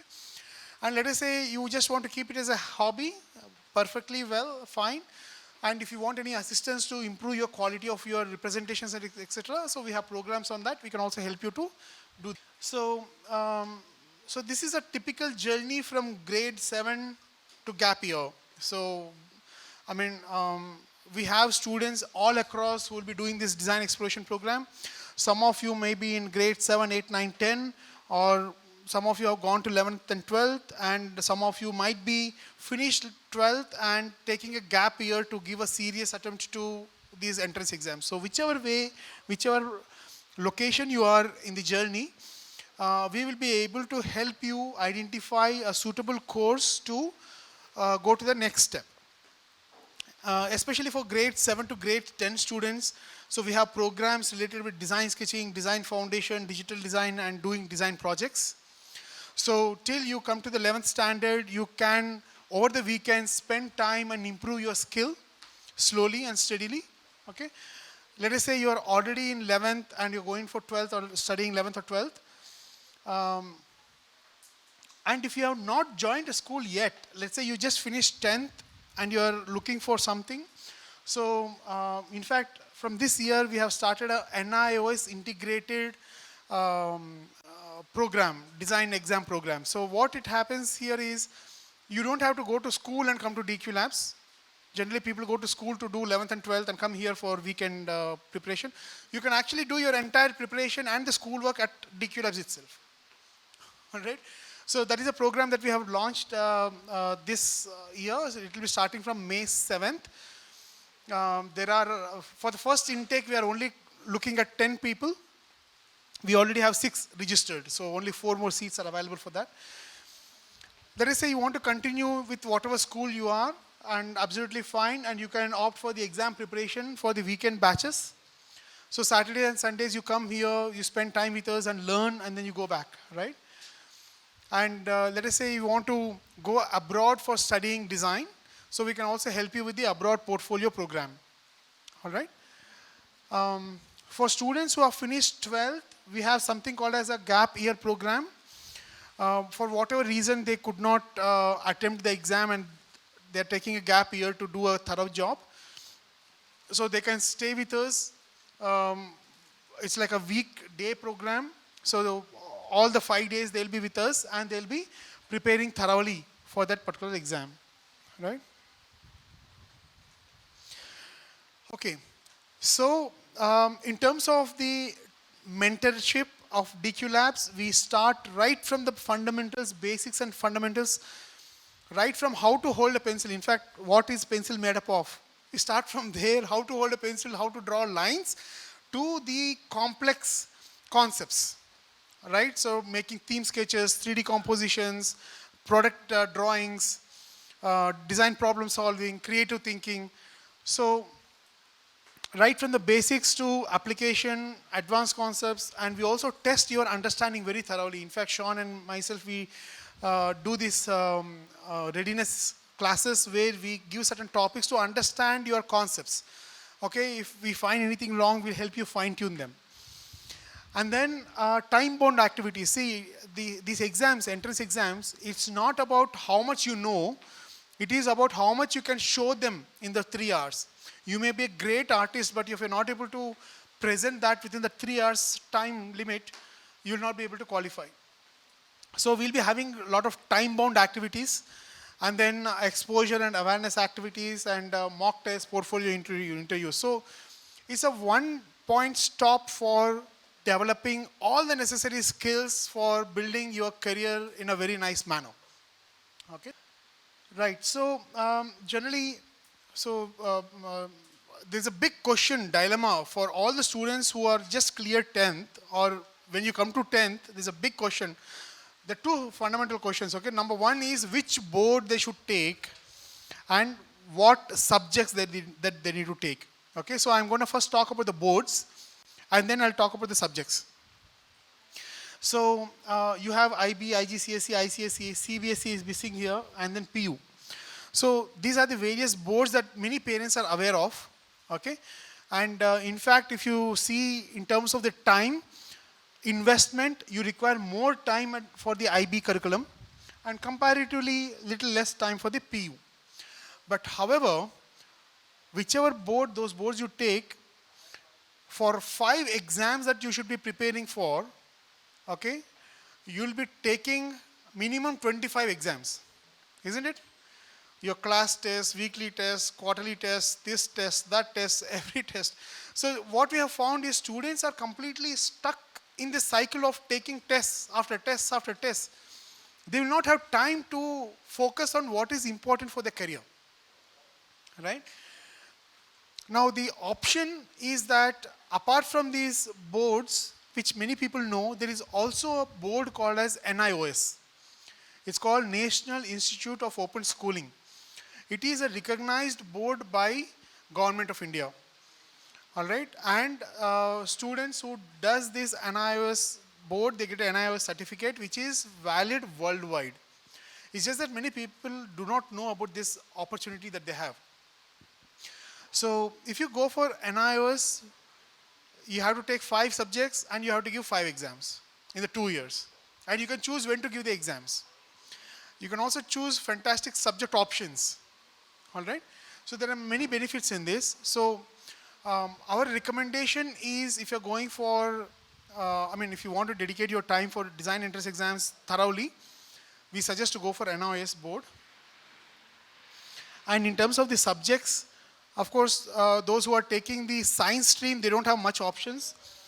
They have to take English, physics, math, chemistry compulsory. But if you have an option of taking a 5th subject as painting, we would recommend to take painting.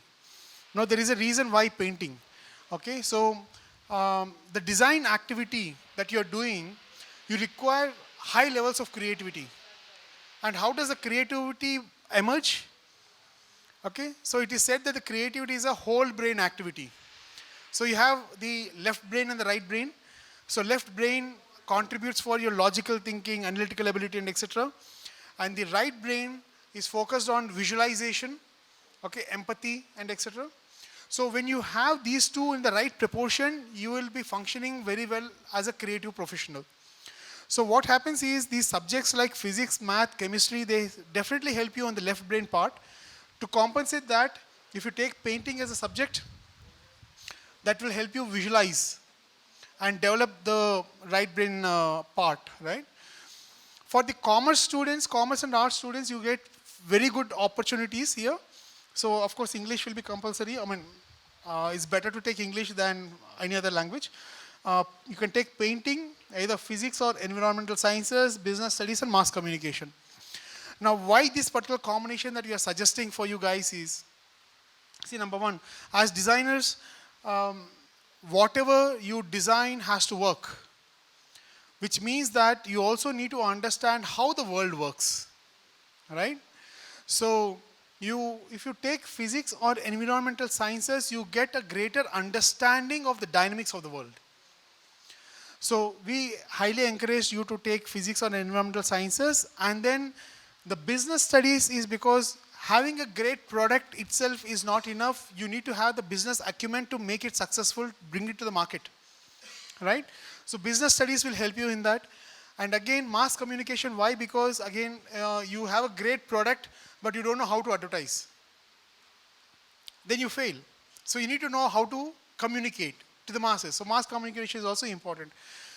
So if you get these kind of combinations in the schools that you're going to go, then good. If not, you can choose something closer to that. Okay, these are the ideal subjects. Right, so as I said, from this year we are starting the NIOS and integrated program at DQ Labs. So instead of going to a school, they come here Monday to Fridays. They'll be spending 8 to 12, 2:30 over here. And the advantage is that, see, in schools, what happens when they're teaching, let us say, a particular subject, physics. And when you're studying the subject, what is your objective? Honestly, what will be your objective of studying the subjects? Score, marks, right? Okay. Almost 100% of the students, they study the subjects for scoring marks only because they don't know the other perspective, how we can utilize. So the approach that we take here is, we take those subjects to build design aptitude in them. The same subject is utilized to build the skills in them. Okay? So that is the value added addition that we are giving. So any subject that they are doing, they'll be understanding the subject from multiple perspectives. Okay? So currently what is happening in the schools is that they are highly training the left brain. Okay, you memorize, you rote learn, you write them, etc., etc., etc. Right?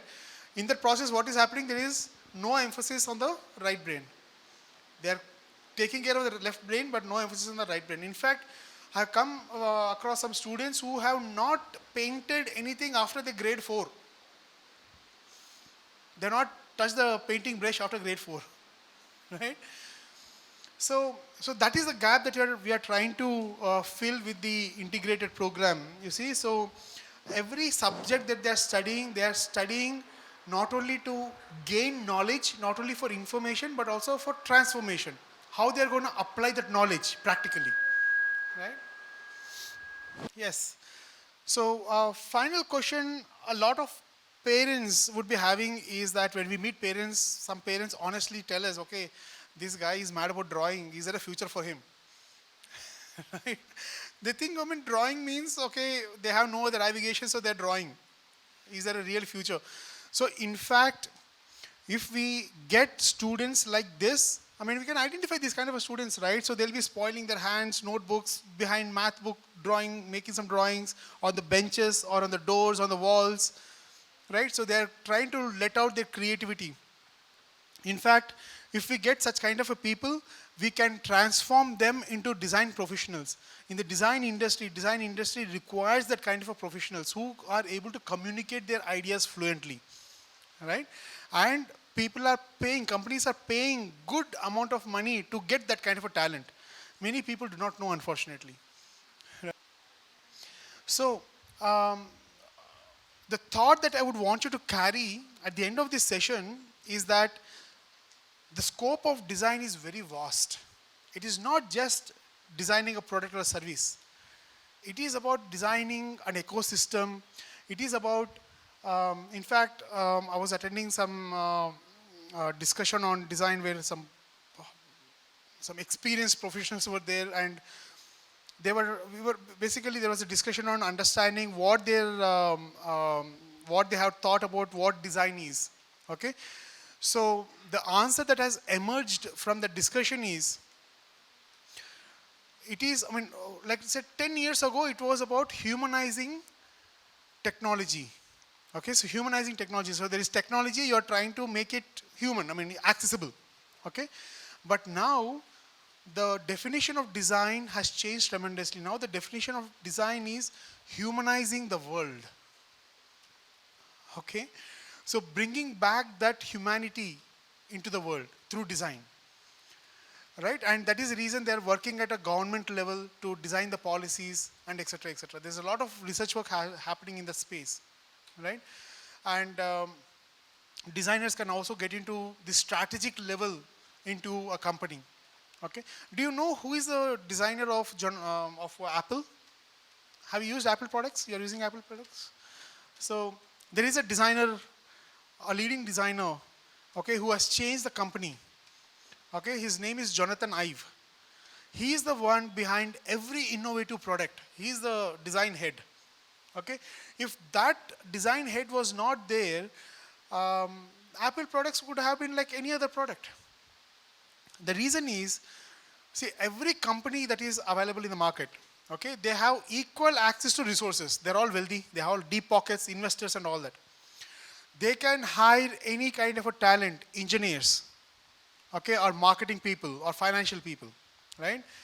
Um, if they don't have technology, they can buy out the patents. They buy the patents to strengthen their company intelligence, right? But why is it that certain companies are growing very well and certain companies are struggling? It is because certain companies are that companies which are growing, they're tapping into the empathy aspect. Okay? So who will bring in that empathy perspective to the table? Is it the financial guy? Is it the marketing guy? Is it the engineer? It's a designer, because they're trained in understanding humans through empathizing. And that is a value we as designers bring onto the table. As long as the earth is there, we are there. Because we have a very important role to play. We can affect how communities thrive. We can affect how people live, right? So that is the importance of designers, right? Okay. Yeah, so this is a wanted poster. So if you come across any such criminal who does all paintings and spoils the walls and etc., please report to us. We want them. All right. So we can basically make them into star designers. All right. So any FAQs, any questions that you have so far regarding the DP program, how it works? Hi, you're talking about that NIOS program, right? Huh?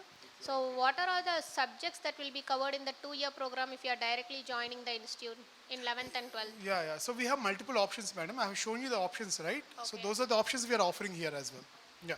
They have sciences and commerce or arts. So they can choose. Yeah, they can choose the subjects, yes. I, I did not see anything related to industrial design specifically. Is it not covered in this design exploration? No, I mean, the fashion design and architecture, interior design was there, but specifically, okay. No, no, my industrial design is like, product design, automobile designs, these kind of, okay. Okay. So the question is, we have seen different kinds of designs in that, but we did not see anything related to industrial design, was the question. So industrial design is like the father of design. Okay?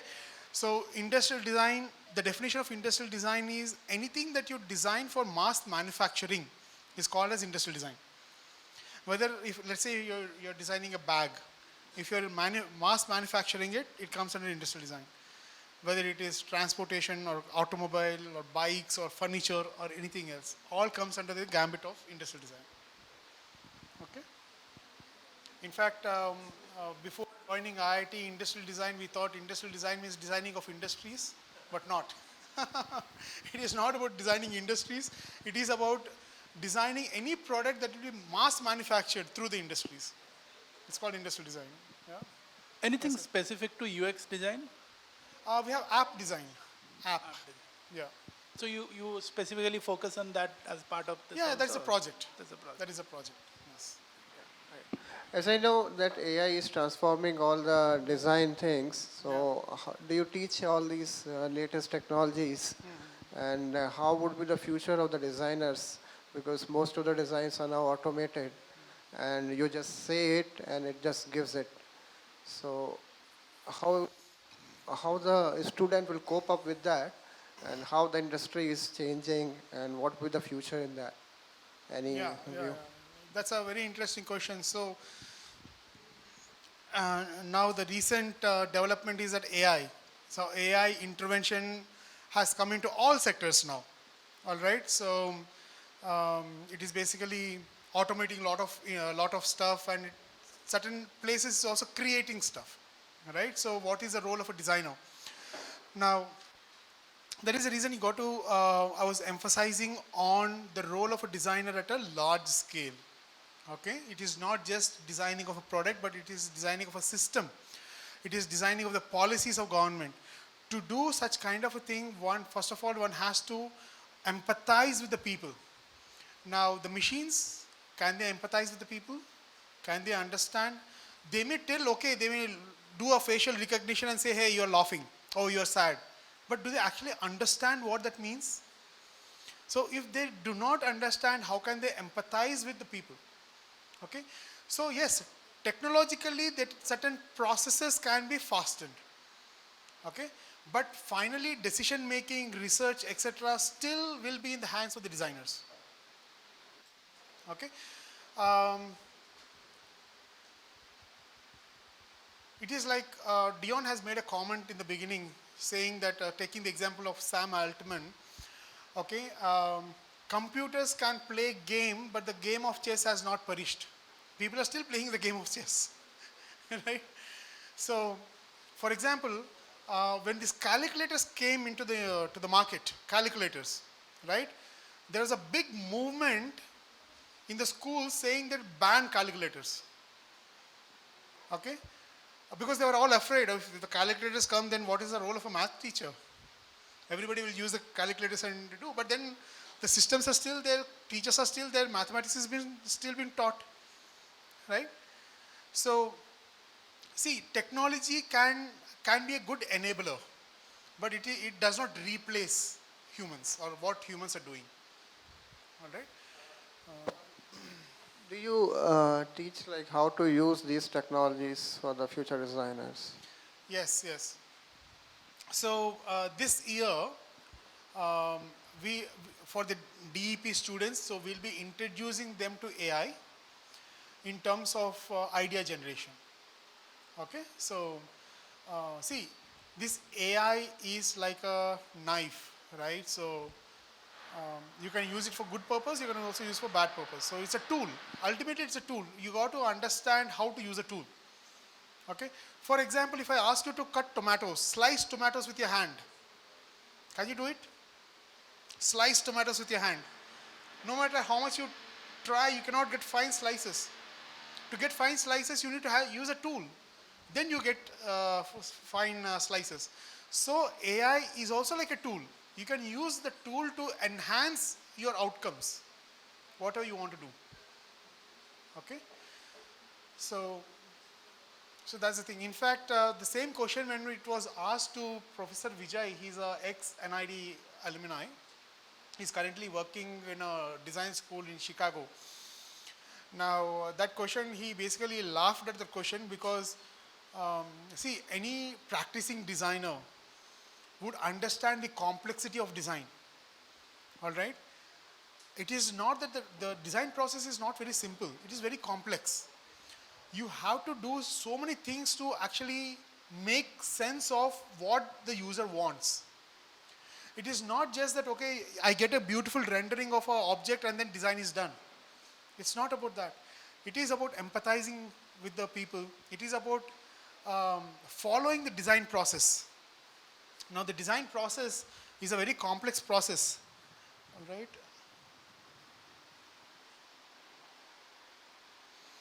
So that's a 6-step process. So any good designer would be following this process to come up with a valid solution. Okay, so there'll be some kind of amateur professionals who would say that, okay, oh, you want this? Okay, I'll create this and I'll give it to you. This is my design. But that is not how, if you want to have a good solution, you have to follow the process, then you get the good solution. All right, and the process basically, even though it appears like linear, but there are in between activities that happen. And it's not a one-time activity. It's a multiple times they should be doing that activity to come up with a fantastic solution. So design is quite complex. AI can probably do a better rendering, but that is not called as design. Right? So for future-proofing the design career, one should be thorough in understanding and implementing the design process. yes, the skills have to be there, the tools will change, they need to adapt the tool, but if they want to future proof their own career, they have to be really strong with the design process and understanding and implementing it. Okay? Yeah. Ma'am. So you mentioned that after the course, students should be able to get a guidance on whether they should pursue design as a career versus a hobby. Will you also guide in that decision making whether the student has that aptitude? And how do you do that? All right. So, yeah, we can actually, in the field of design, actually the work speaks. Okay, we can't lie, right?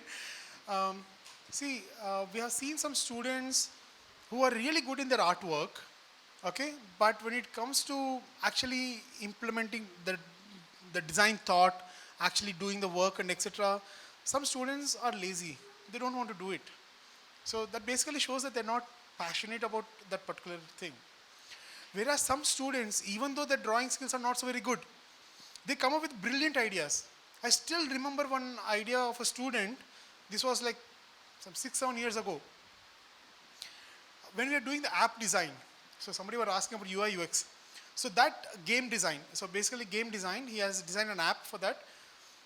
He designed a game for the blind, the visually impaired.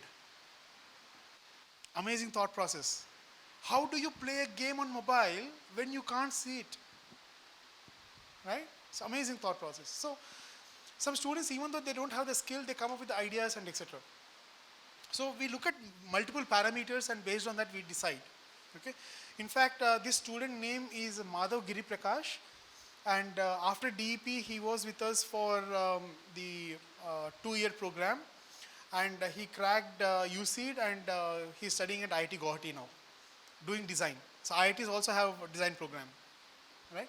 So it is not just how beautiful you draw, it is a thought process that goes behind, right? So in that context, I would like to quickly show.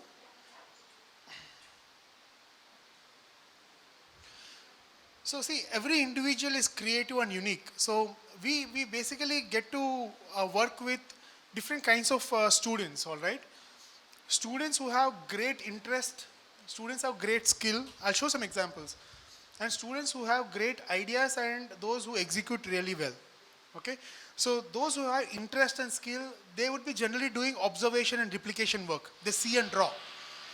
All right? They have great interest. And those who have great ideas, they basically scribble something on the paper. The drawings may not be great, they just scribble something. Okay? And there are some people who are good at execution. They are the ones who work in the schools like design, I mean, they lead the design department in the school, maybe a design magazine, maybe a fashion show or something like that, right? So we get variety of students, and I'll show you some examples of them, okay? Okay, this is somebody who is really keen in the skill. I mean, these are certain replication works. So they see and draw very nicely, all right? So they do it in different mediums, okay? Like, that's like a real photograph, you know? So it's a portrait. So how beautifully the student has done, or illustration, okay? And that is one category. We also have some students whose representation skills are not that great, but they have great ideas. For example, what you're seeing here is a piano-themed storage box. Piano-themed storage box. But yes, they have limitation in terms of how they're expressing. Okay? So for such kind of a students, what we do? We develop that idea.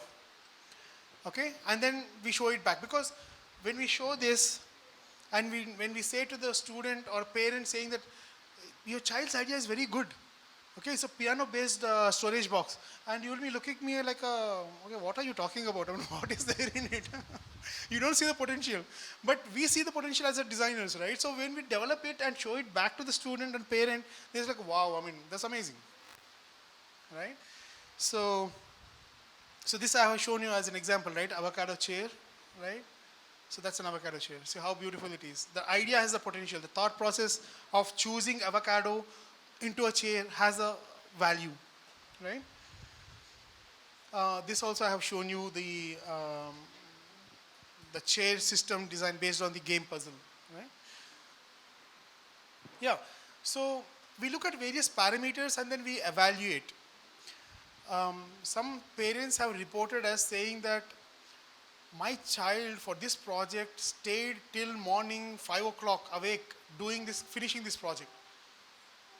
And that's the kind of level of passion and dedication the student is showing, right? And we are not expecting that the students will be passionate for all the 15 projects. Not necessary. They'll be passionate about few, and some they may take it lightly. But whatever they have done with passion, we'll see the thought process, how they have done, and etc. And then we suggest. Okay. Any other questions? Okay. So Dion? Thanks, Umesh.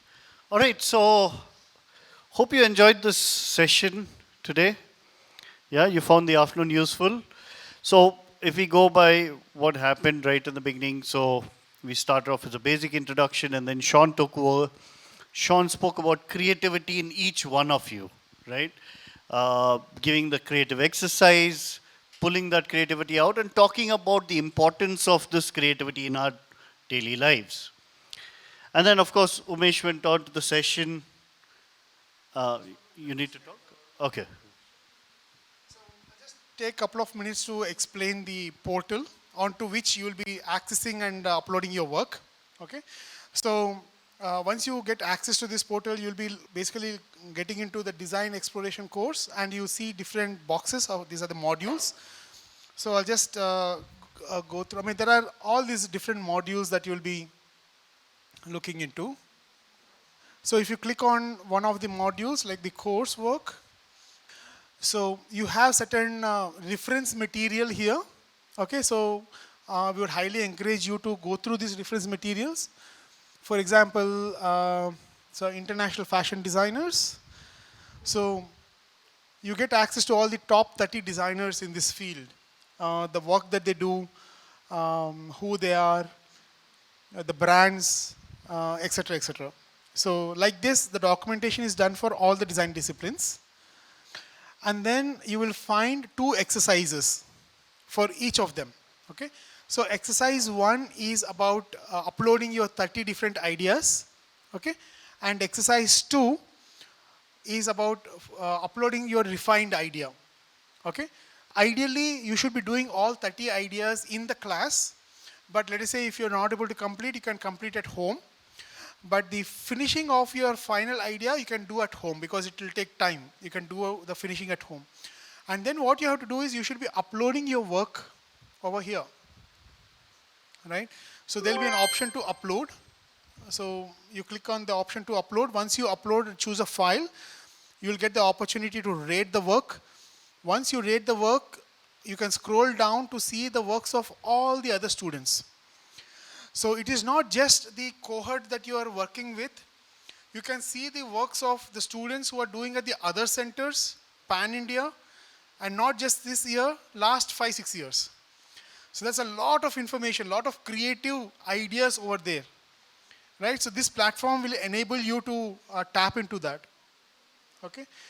So look at these different explorations done by students. Let us say you go to one of the designs.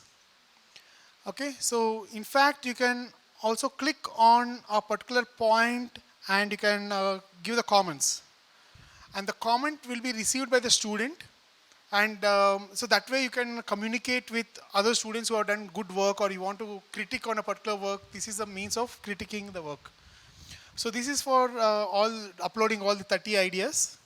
Okay, and if you go to exercise number 2, here you can upload your final work. The final work to the best of your ability. Okay. So for that you can do digitally, or you can do hands, like rendering, hand rendering, traditional rendering, whatever way you are able to communicate. So this is how you will be uploading for all the projects. So how many uploads would you be doing totally? Totally 30 uploads you'll be doing. All right. And when you do this work nicely, you can compile all this work into a Canva document. It becomes very easy. So don't pile them up till the last minute, to the last day. try to accomplish it on a daily basis. Let us say you do apparel design today. By evening, you should be uploading 2 uploads, 30 designs and 1 final drawing.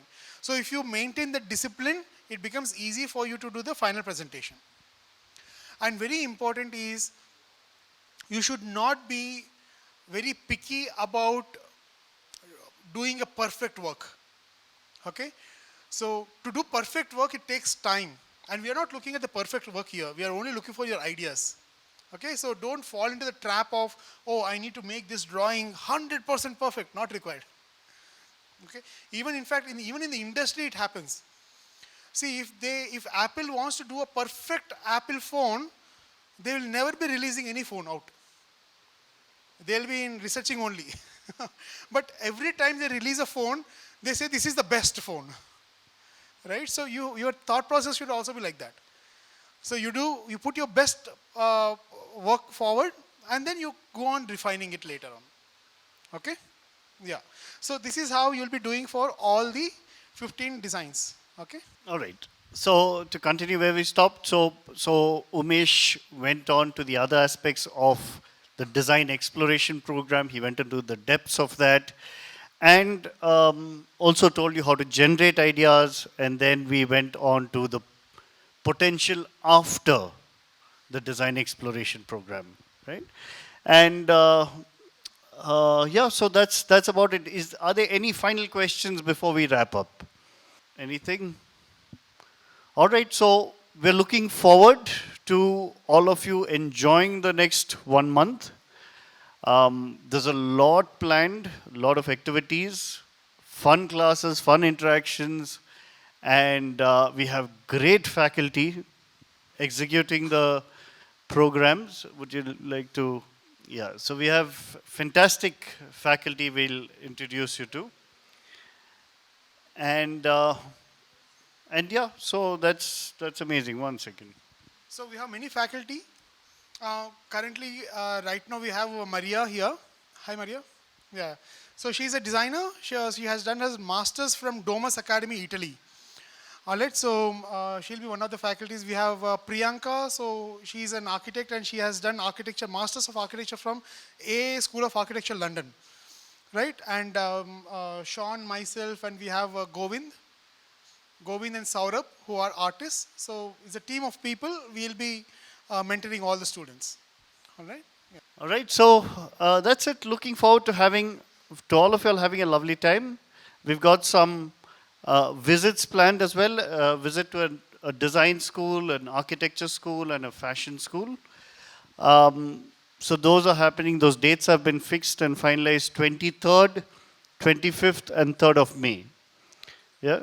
So that's about it. So thank you all for spending your afternoon with us, and have a lovely rest of the weekend.